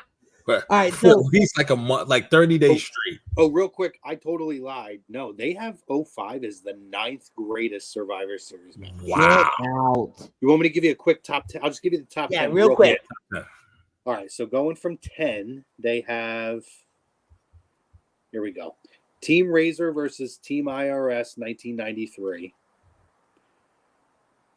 Number 9 is SmackDown versus Raw Survivor Series 05. Number 8 is Team SmackDown versus Team Raw versus Team NXT 2019. Number 7, The Shield and the Real Americans versus Rey Mysterio, Cody Rhodes, Goldust, and the Usos from 2013. That's actually a pretty all-star lineup right there. Mm-hmm. Number 6, SmackDown versus Raw 2016. Just to give it, that was AJ Styles, Bray Wyatt, Dean Ambrose, Randy Orton, Shane McMahon versus Braun Strowman, Jericho, Owens, Reigns, and Rollins. That's another all-star. I remember that. Yep. Team Flair versus Yes, number 5. the Shield had those split shirts. Yep. Number 5, Team Flair versus Team Piper from 91. So that's DiBiase, Mountie, the Warlord, and Piper versus Bret Hart, the Bulldog, Virgil, and Piper. Number 4, Raw versus SmackDown 20-man tag team match from 2016. I don't remember that one. 10v10, I think it was. I mean, that's how you get to 20, Butters. Good job. Oh, it's a tag team one. That's why. Okay. I was like, when did they start doing 10 on 10s? Cena. What an asshole. Number 3, 2014, Team Cena versus Team Authority. I hate you and love you so fucking much, Pete. God damn it. Number 2, guys, and I don't think we mentioned this one, but this might be number 2 or number 3. Team Bischoff versus Team Austin in 03. Yep. That was actually in the comments earlier, and I meant to go back to it. Who said that? Keep going with number 1. That was Booker T, Dudley Boys, Rob Van Dam, and Shawn Michaels for Team Austin versus Bischoff's Jericho, Christian, Mark Henry, Randy Orton, and Scott Steiner. Ooh. That's a good one. Go through that. Go. Is how many Hall of Famers are in that match? Yes. Booker T, Is there the not a Hall of Dudleys. Famer in that match? Let's see. Booker T, the Dudleys, Rob Van Dam, Shawn Michaels, all Hall of Famers. And then Jericho, Christian should be in the Hall of Fame. At some point he will be. Mark Henry, Randy Orton will be in, and Scott Steiner's in the Hall of Fame. Yeah, it's all Hall of Famers. Yeah. That's crazy. Jericho's not in the Hall of Fame yet, is he? No. But he will be. He will. Oh, yeah, he will be. Who is not in the Hall of Fame in that match is 100% going into the Hall of Fame at some point. Yeah. 100%. I will agree with Chrome on that one. Oh, yeah. I got to go back and watch that match again to prep. Yeah. I might go back and watch like some of these top 10. I'll send you guys the list. I might go back and watch. I got time tomorrow. Yeah, I'll send you the What was link. number 1? It was Team Alliance versus Team WWE. Really? Thank you. Did Austin turn heel that night? No, that's when I think Kurt Angle turned on the Alliance and Angle turned on the Alliance and rejoined WWE. Everybody thought it was going to be Austin turning on the Alliance because the next night Vince wants to give Angle the title, and that's when Flair comes out and goes, "The consortium What's me? Yeah. We're wheeling, dealing, limousine riding, jet flying. We're partners. And that was what? That was 2001, right? When he was kind of retired. And now it's 2023, and TK's still trotting him out there, and he's still trying to get in the ring. Don't get me started. Don't get me started. I know. I mean, well, TK got a point. Because we've got to get started with TK. Let's talk about it. Deepest 2019 right now. I can't. This. So, hold on. All right. So let's fill Chrome in. Okay. They do ROH tonight, right? Right. Guess who walks out in ROH? Oh, Ronda Rousey. Correct. Yeah, I read a spoiler about that. Yeah. Okay. That's what we got pictures sent to us from different sources, right? That's what we were all reacting to. The rumor circulating right now, she's the announcement tomorrow night on Full Gear. Yeah, so here's I had a long conversation with a couple guys about this earlier. My buddy perfectly summed up Ronda Rousey's run. She is wrestling's version of Benjamin Button. The run aged backwards. Her peak was when she started. Like, if she couldn't be over with WWE fans at that point, right, she has no chance with AEW fans. And every single AEW fan that I'm friends with, like hardcore that I talk to, probably doesn't want her there. Hate the fact that she's going there. Despise the fact that she's going there. It makes, like, honestly, she should just, she's good. Go back to fight MMA. Yeah. TK must have really opened up the purse books. Well, you guys say it, right? We talk about it all the time, right, Andy? He's playing with action figures and trading cards. He's a fanboy. I swear to God. He can't say no. Like, no disrespect to the talent when I say this, but Chrome, you're not in our show chat, right? Butters sends us a message yesterday. All right, guys, we're gonna do a Full Gear preview because Full Gear's Saturday. Verbatim, I sent back, Jesus Christ, I didn't realize it was Saturday. I've already said we're doing Best and Worst of Survivor Series. I think that's a better show. It is a better show. Because the only thing I care about tomorrow's Full Gear is we better find out who the devil is. Yeah, no, I agree with you. Past that, nothing excites me because AEW has a track record of building these great, elaborate, multi-hour pay-per-views because they're pay-per-views. I spend $60 on the damn things, right? To turn around and not do anything on the show. Well, you don't change shit. Well, so here, two things. A, I think the thing with TK is, and I can understand it a small bit, but he doesn't go a little bit. For him, it's building the library, right? Having Flair as a part of your library now by having him show up on your show. Having Ronda Rousey now as a part of your library, right? It's to gain a notoriety to them so that when they launch on Max, whenever that happens, as they go year over year, they're going to be able to have a reference point to go back. And if they ever do fold up and sell, then their library is more valuable at that point, right? But I would give that to you, Chrome, right? And I have a very quick rebuttal towards that. I'm probably going to agree with you on this. It would be different if you got Flair's library. Having Flair walk out, and I'm sorry, but to say Tony Khan got Sting a gift, and the gift is a whole ass human being. It's human trafficking. That's not gonna age well. So Tony's human trafficking people? My point. Thank you. It didn't age well 30 seconds after someone said it. Right? You're not getting the Flair Sting battles from WCW part of your library. You're getting what are bound to be cringeworthy moments of Flair that nobody's going to want to watch. No, but you do get possibly the last moment of Sting and Flair in the ring together while one. Okay. So I get it. Well, my thing is that's fine, but why do we have believe that? You believe that this is Flair's last moment in the ring with Sting? I'm saying as Sting being an active competitor, one of. But my thing is, I stand by my comment. But my thing is, why do we have to give him a multi-year deal?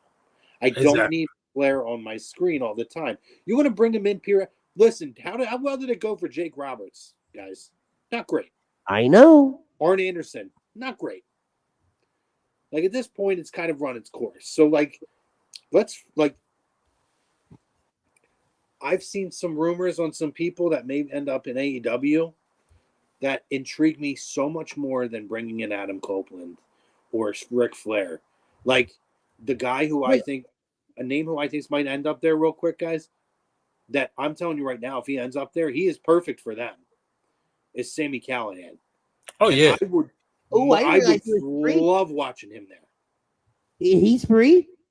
He's a free agent, and there's rumors that he might end up in AEW sooner. There's rumors who was trying to get into WWE? Wasn't there somebody trying to get into WWE too?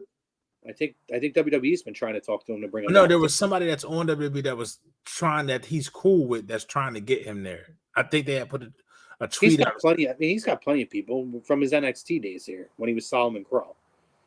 But that's the thing. Like, that intrigues me more than Ronda Rousey or Ric Flair or Adam. And no offense to Adam, to me it's been a flop so far.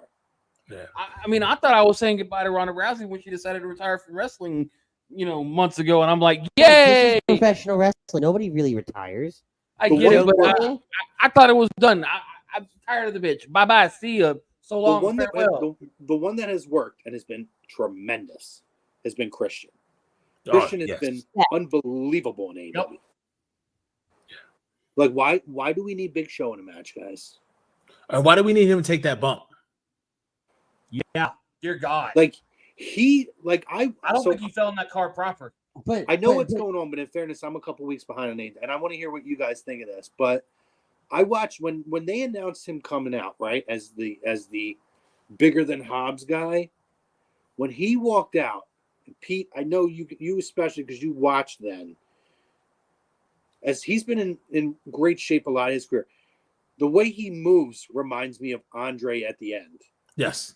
The way his physical shaping is, and then the way he's moving, it just seems it's very like Andre the last couple of years, and that's not a good thing. That's uncomfortable. And honestly, Chrome, to go to that point is where I think these guys they went to AEW to do, because I don't even think they do dark. Do they still do dark?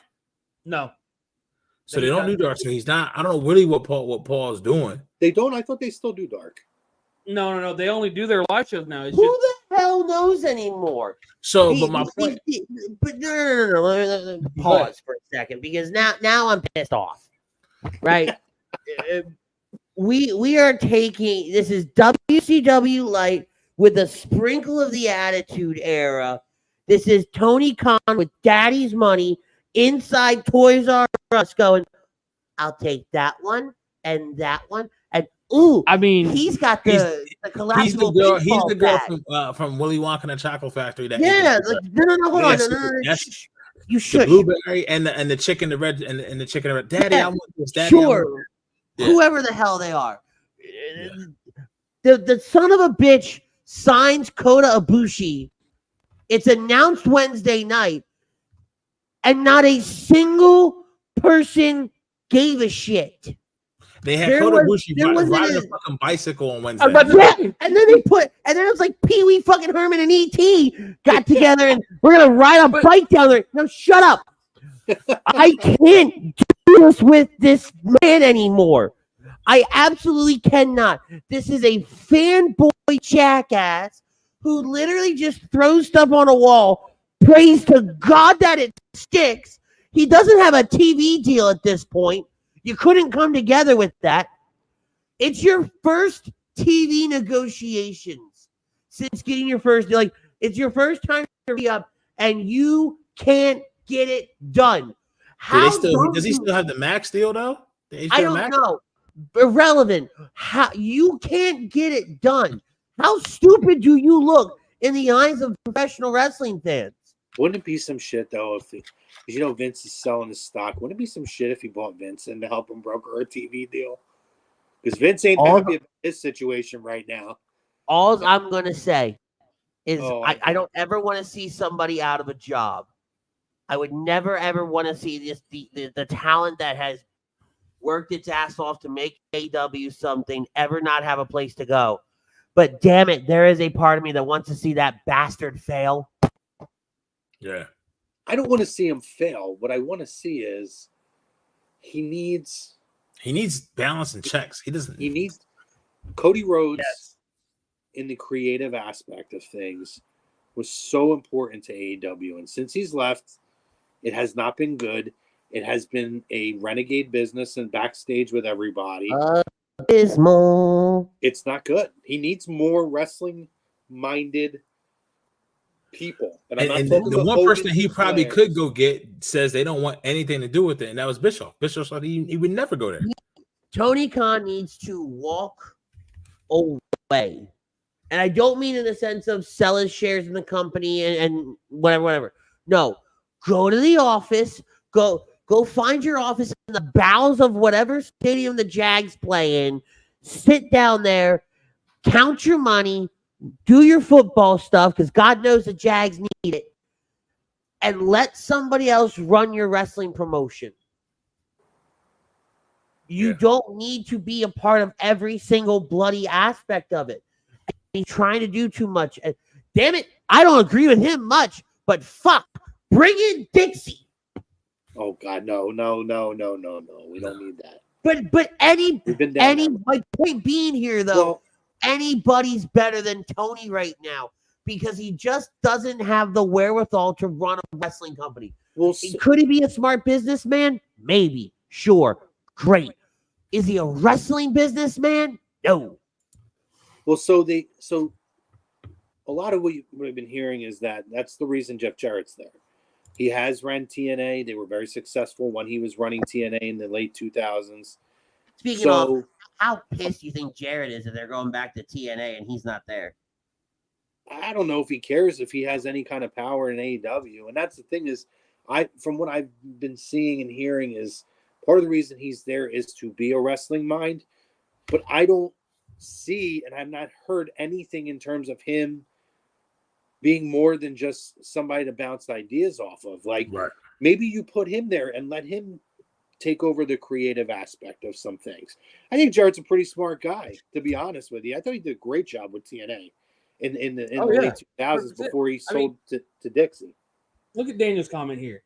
This would be a great team to run the show and have TK behind the scenes sitting back. Have this team run the shots.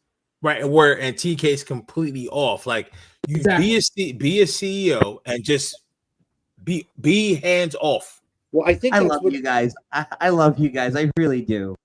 But damn it, we're talking about a team that he could put together. The son of a bitch had a team. Oh, and he said, nah, guys, you can keep your titles, but I'm taking all your power away because fuck you guys. It's my shit now. Well, so you're right, Andy. So I was not a fan of Omega and the Bucks though, because I like Omega as a performer, but him and the Bucks, it became very much the boys' club. And I don't think Cody ran that way, which is why I think there started to be a bit of a divide. I think Cody was more of, we're going to run this as a traditional wrestling business. And the Bucks, although I think they're smart guys and Omega, like Michael Nakazawa, like the fuck is that? Like, why is he featured greasing himself up on my television? You know what I mean? It was very much, we're bringing in our guys from DDT. We're bringing in our DDT. Like, it's not even like New Japan at this point, guys. It was the DDT wrestlers, who DDT is kind of like the gimmicky, like, kind of outlaw wrestling promotion in New Japan. And that's why you saw, like, what was her name, who was the first AEW Women's Champion? The little one. Rio. Like. Yeah. All Kenny's people. Pretty sure there's a history there, if you know what I mean, with her and Omega. Like, it became the boys. It became the boys' club. Yeah. That's the problem. So I had no problem with them, like, removing them from the equation, but taking the power out of Cody. But my point being is, right, and my point with my comment there was more so you had people in place. They may not have necessarily been the people we in the grand scheme of things, would have wanted to have. But you had those people in place. You decided to take all the power away from them, and you had nothing ready to go. It's different if you said, hey, guys, you guys did a great job getting things off the ground. You've done a great job, so far, but I would really like you guys to focus on your in-ring work that you're doing for this company and elevating the younger guys and this, that, and the other thing. I have hired X, Y, and Z. They're going to do. You guys can still keep your titles because it's still your baby of a company, right? It's your brainchild. So I don't want to take that executive vice president away from you, but we're going to have, for argument's sake, Eric Bischoff and Jeff Jarrett kind of run the show behind the scenes and take this brand to the next level, to where we are having consistent conversations about AEW versus WWE. We started to in the beginning because it was new, it was fresh, it was shiny, the paint was still wet. But now here we are, and it's like, wow, this color didn't turn out the way I hoped it looked. Yep. And we're trying to paint over it, and we didn't sand it down first. We didn't do anything that we were supposed to do. Right? We're just throwing more into it. Especially like if you look at the women's titles picture, like it's been all over the place. Started. Now, you know what I mean? The person Damien is talking about, would he be really that bad? He thinks he's another one who thinks his ego is probably just as big as TK's. Is this a legitimate question? No, this would be a legitimate question. I mean, would he be just as bad or worse? This is poison. Yeah. Vince Russo is Well, so here's the problem. Here's the problem with Russo. There are really good elements about him, believe it or not. The problem is he's so jaded from the business, and his views are kind of skewed on what's his and what isn't, that I think that I don't know if he has the mind frame now to run a pro wrestling bit, like to run the creative. Who's running TNA? Scott D'Amore, who is phenomenal, by the way. That's what I'm saying. Like TK, like go open up the checkbook to him. I don't know if Scott D'Amore has the keys to the castle. He does. He has a pretty sweet gig at TNA. I don't think he's going anywhere. But when you look at somebody like Vince Russo, and here's the other reason why it doesn't work. It doesn't work because if Russo doesn't like you for whatever reason, and you could so much as sneeze in the wrong direction, you're done. Yeah. Right? He will make it his personal mission to bury you. And he's not good at it. Would you this is because sometimes I listen to Bust Up, like, what do you think about like a Bully Ray? Somebody like that. But he's also still in ring, so you really need somebody that's kind of hands. Yeah, but Bully Ray can come out of the ring just like that. Just as quickly as he got back in the ring, he would very quickly come out of it. I don't see Bully Ray going to work for AEW. What about Cornette? He may be. I mean, he talking about somebody just as polarizing as Russo. Yeah, just on a totally different spectrum. You know what I mean? I love Cornette. I if you say pick a side, Cornette or Russo, I'm picking the Cornette side every time. Thought, no, it's not a bad thought, right? But to go back to the Bully Ray thing, I don't think Bully has any desire to do anything with AEW, or he would have done it already. He's pretty critical of AEW. He is. Yeah. Yeah, to the point where I'm thinking like he may see an opportunity to try, if ever given one, to try to see it. But I think if he does that he tells TK, "Fuck off, go back to your office. Well, let me do my thing for a couple years." I think too. If I remember correctly, I believe the Dudleys signed a new Legends deal with WWE.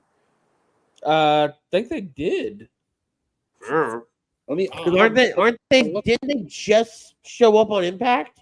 Right. Well, Yes, that's in ring, but I think they have a Legends deal where there's a tie to WWE. Okay. I'm gonna look. But all right, so while he's doing that, I do want to get your thoughts. You know, we'll stay in the AEW world. We talked a lot of WWE. We're doing Survivor Series stuff next week. I want to get some of your thoughts on AEW specifically. Let's talk about the Devil.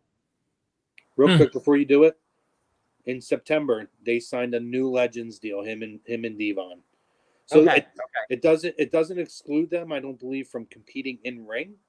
But I don't even know if at this point they can even work for AEW if he wanted to. Yeah. Probably not having that. I don't think he has any desire to. So let's talk about the Devil. Okay.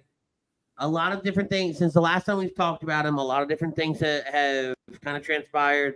Samoa Joe has now been added into the mix of this title picture and kind of messing with MJF. He's part of the tag title match now. Do we have a different theory on who the Devil is and what his motives are? Well, I'll jump in there. Two things. A, this is where, like, TK, what the fuck, man? You have, first of all, I clearly don't think it's MJF. And this whole, like, this Jay White feud is something I really wanted to see at some point, and they've ruined it for me. Because you have them steal a title belt. Yeah. Right? Which, to me, is a dead giveaway that Jay White's not going to win the title. Correct. Then you make MJF have to compete in a match to get his belt back. Why doesn't TK just say, hey, Jay, give him his title back? Yeah. I'm thinking the same thing all the time. The fact that you put the title on MJF, who let's call it what it is, right? You put the title on MJF, crowd loves it, he becomes a face.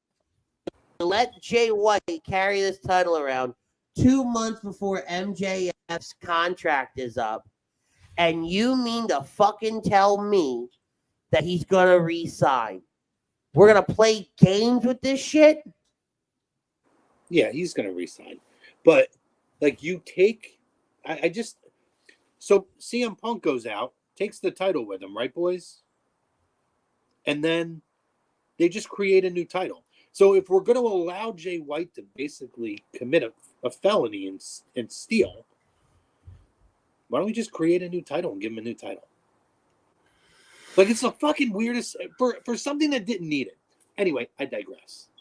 But they do keep going. It is the dumbest thing because I've week after week of watching, I keep asking, why hasn't TK got involved? Why hasn't MJF just say screw it, go to the authorities? Hey, he stole my shit. That's X amount of dollars. It's a felony. Get it back. What are we? You're the boss, dude. You're like, if you're gonna, like, you can literally be like the dad. Like, hey, give Tommy his train back. Like, hey. Give Maxwell his belt back, Jay. That's not because nice. He's a bitch. Give it back, or you're not getting your match. He doesn't have a backbone. And again, we threw this idea up on the wall. On paper, MJF versus Jay White. MJF as a scumbag that everybody loves. Jay White as a prick that everybody wants to punch in the face. Is fantastic of a feud. The second you let Jay White walk around with this title for longer than 2 weeks, we're on like 2 months, it feels like. Right. Yeah. Now it just makes MJF look silly and stupid. He looks dumb as fuck.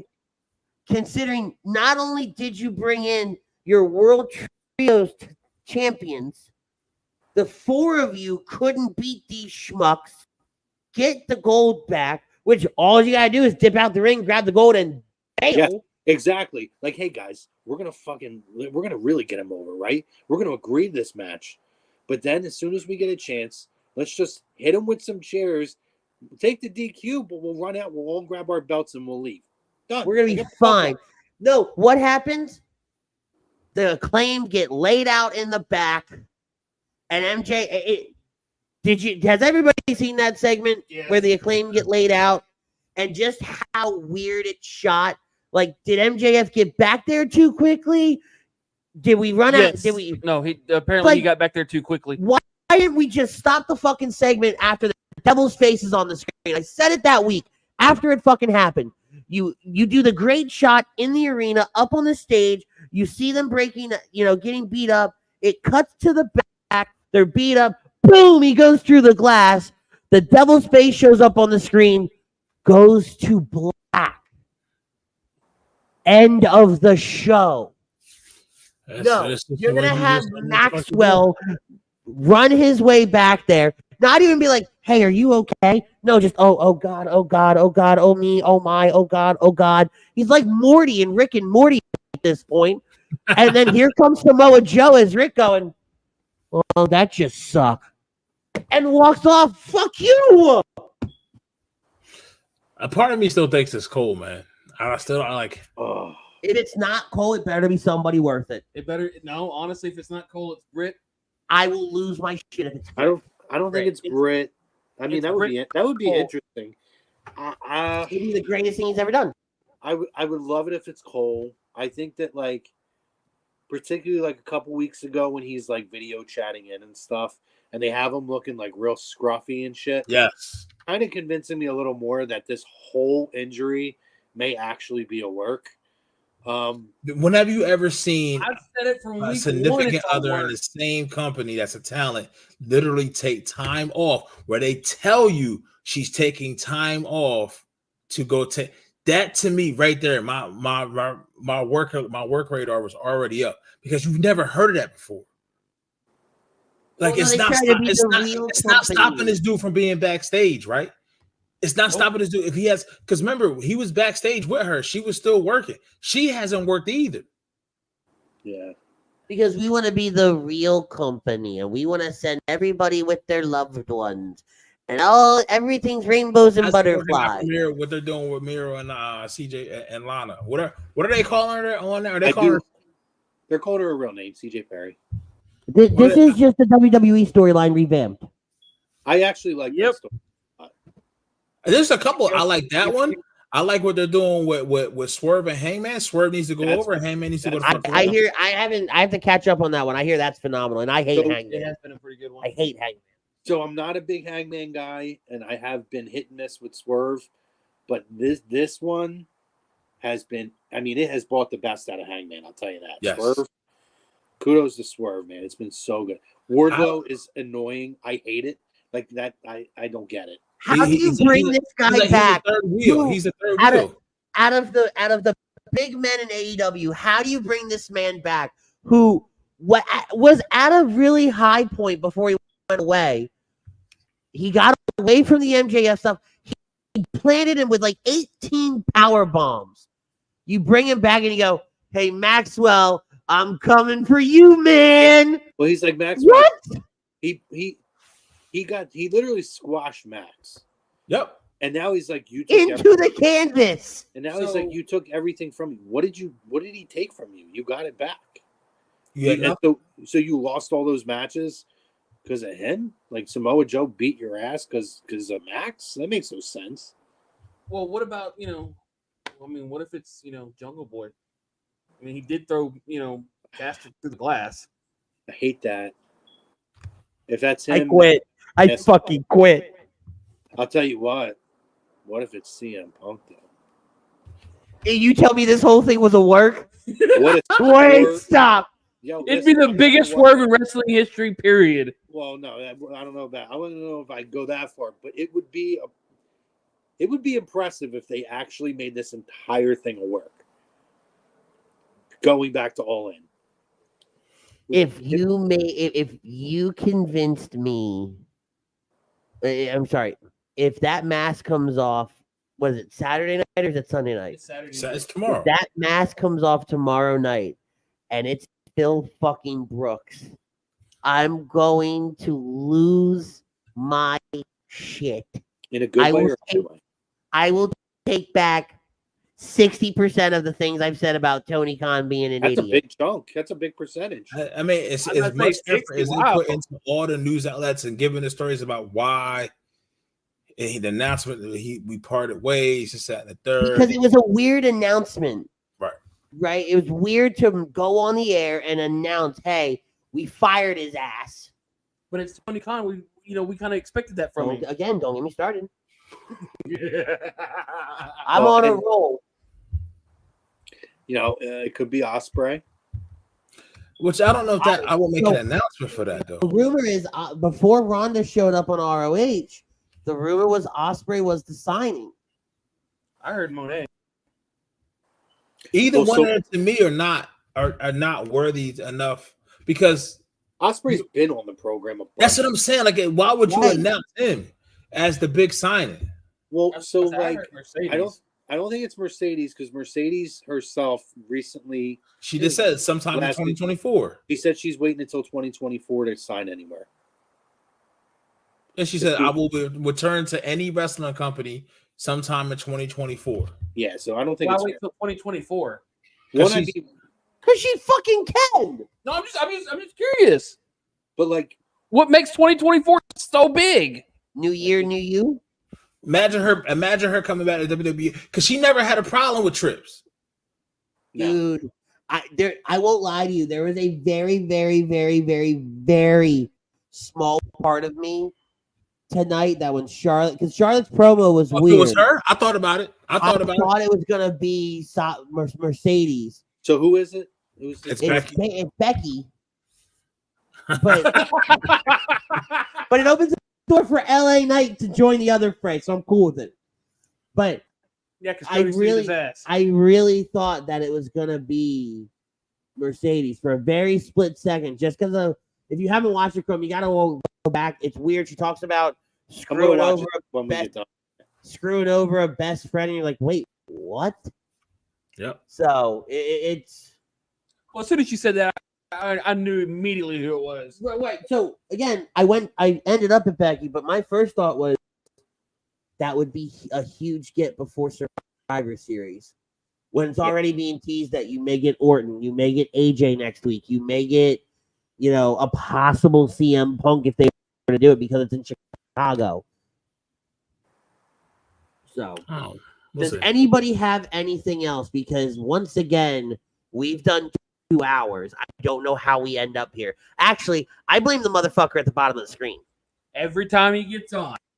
Every time. I love it, though, because we have good conversation. Oh, yeah, 100%. Great. Actually, you know what? Backtrack to argue about the bullshit. Hold on. Actually, I'll give you guys, if you want to do this, I will give you guys the floor to debate this shit. What's that? Yeah, we'll do that.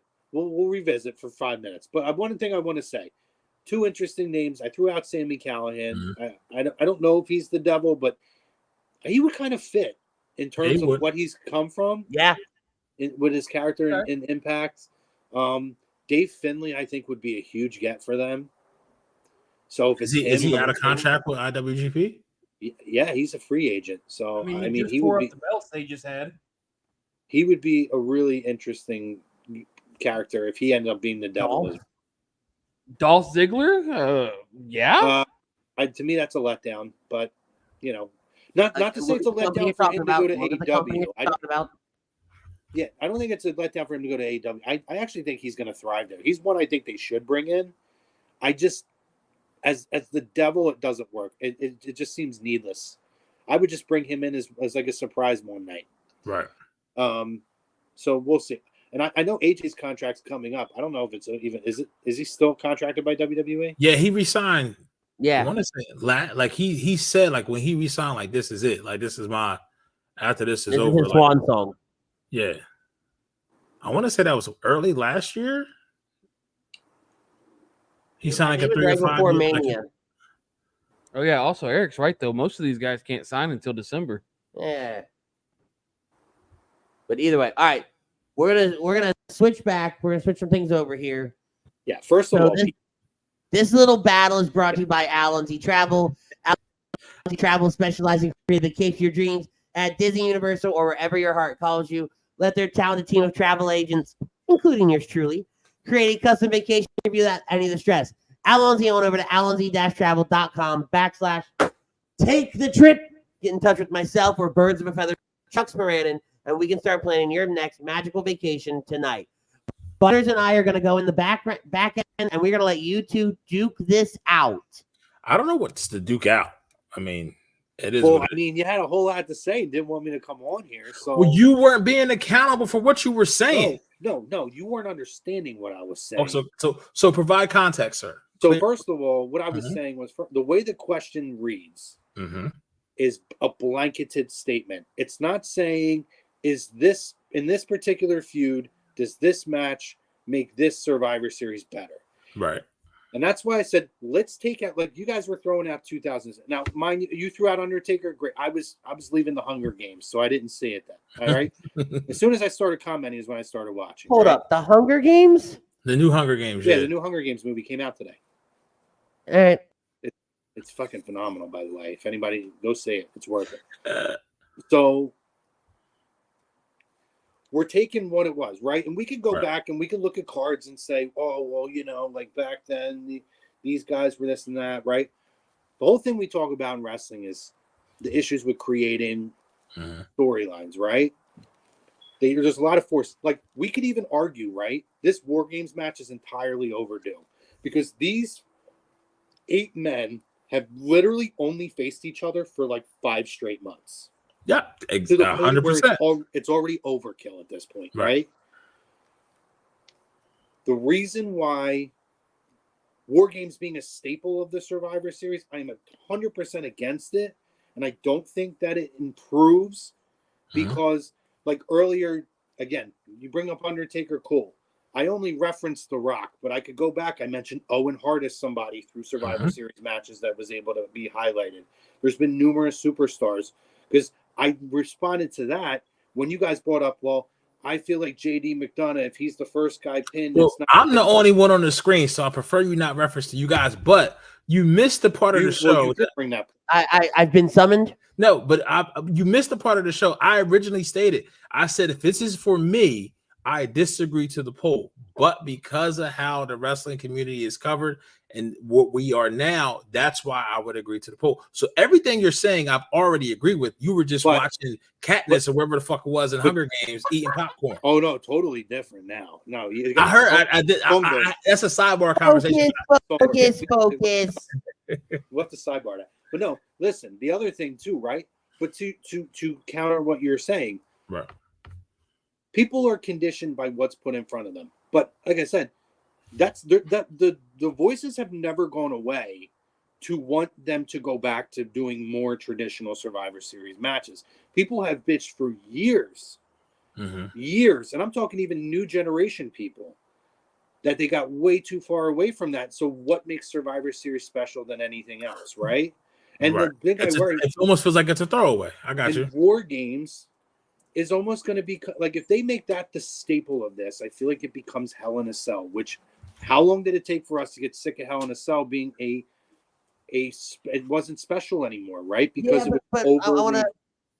I want to counter that for a second, because the difference with Hell in a Cell versus what I think will end up happening with War Games. War Games, I think we still get a men's War Games match and we get a women's War Games match. I don't see it becoming Hell in a Cell where everybody, like a Lethal Lockdown almost, right? Where everybody and their 5th grandmothers in a cage match just for fun.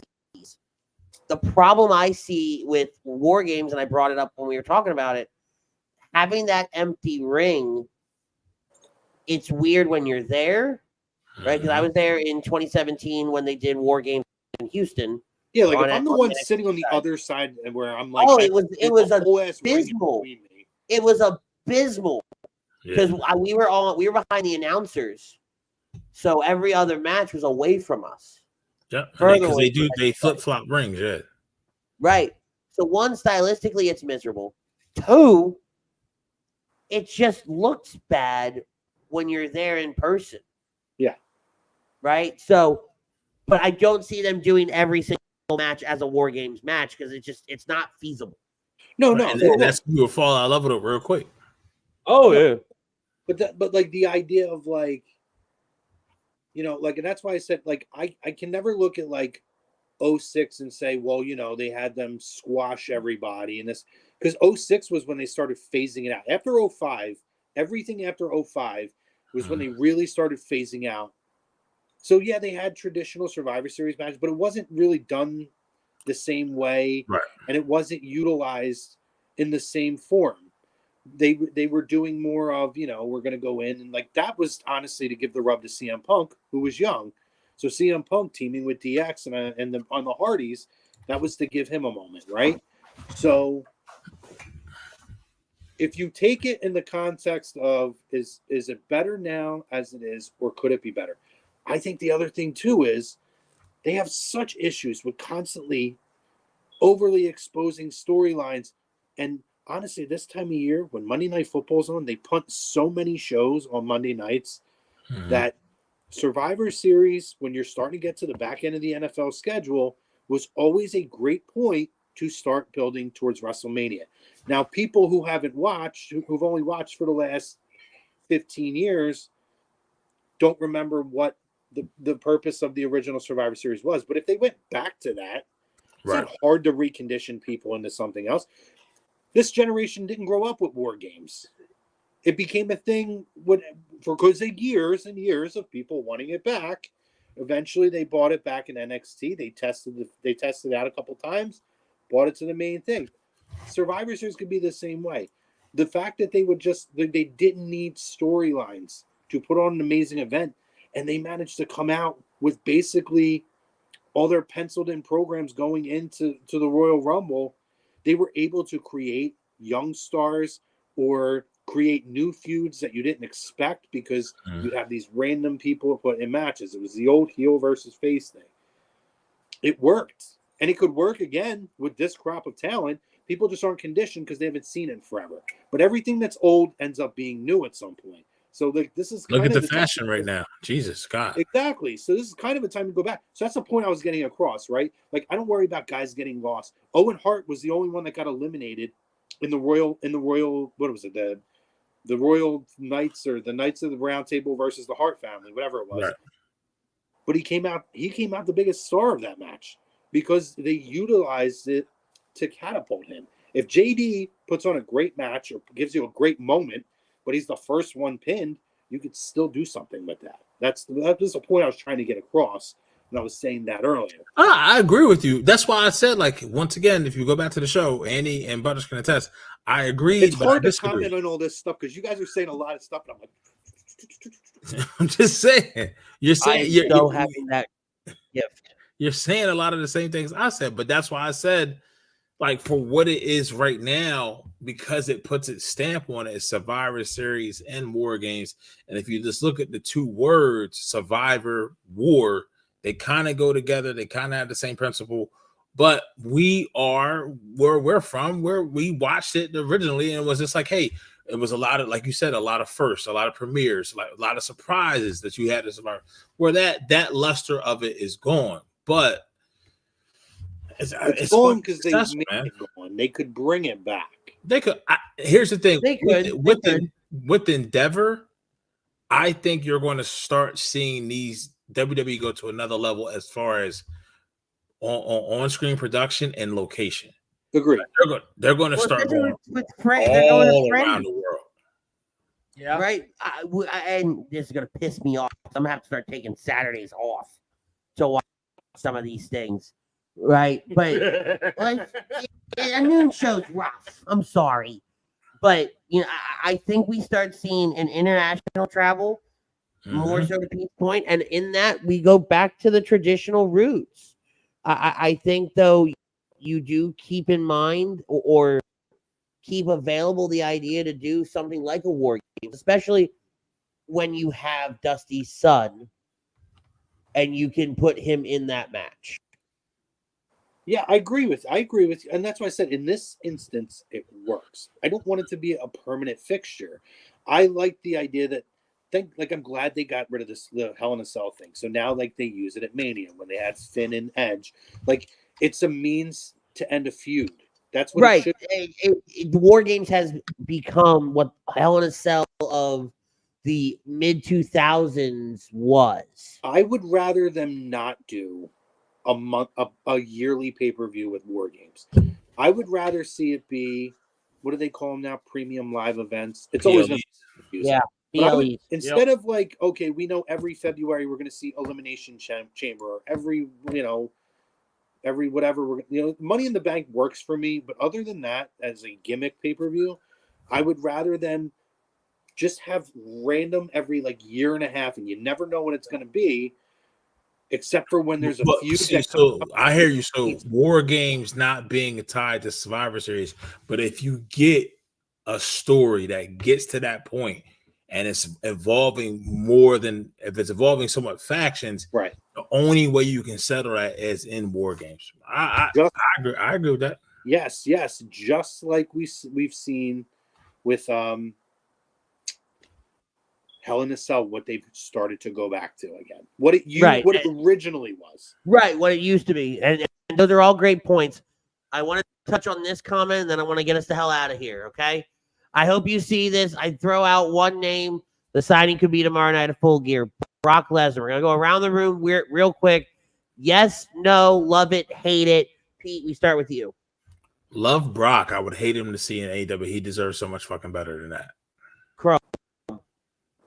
Yeah, I think he's still contracted to WWE, isn't he? Also, I think that too. But yeah, he's a WWE guy. Listen, he's going to get paid by Endeavor. So, yeah, Vince ain't the only one that would pay him. At the end of the day, he's going to go where he's going to get the most exposure and be able to make the most money, and that's going to be WWE. He ain't making much money off of pro wrestling tees. But WWE merch, when he comes up, he's going to make a whole lot of buck on that. A whole lot of coin. Yeah. Ain't happening. I'd hate to see it. Love Brock, but I'd not in AEW. It better not happen. All right, guys. We are going to get out of here. Fantastic show as always. Chrome, thanks for jumping on with us. We will be back next week for a doubleheader of In This Very Ring action. Survivor Series preview Friday night. Survivor Series live reaction Saturday night. Till next time, we want to thank Allen's Travel, Carlinos, Hats.com, Royal Billiards, and all our other sponsors that we have here at HED Radio. Make sure you guys are checking everything out every single day. There's something for everybody. Big game Monday night, Eagles, Chiefs coming off the bye week. It is a Super Bowl rematch, so make sure you guys are staying tuned for everything involving that game. For Michael Chromiak, Pete Evans, Butters, I'm Ritz. Until next time, tell somebody you love them. Peace, love, and joy. We're out of here.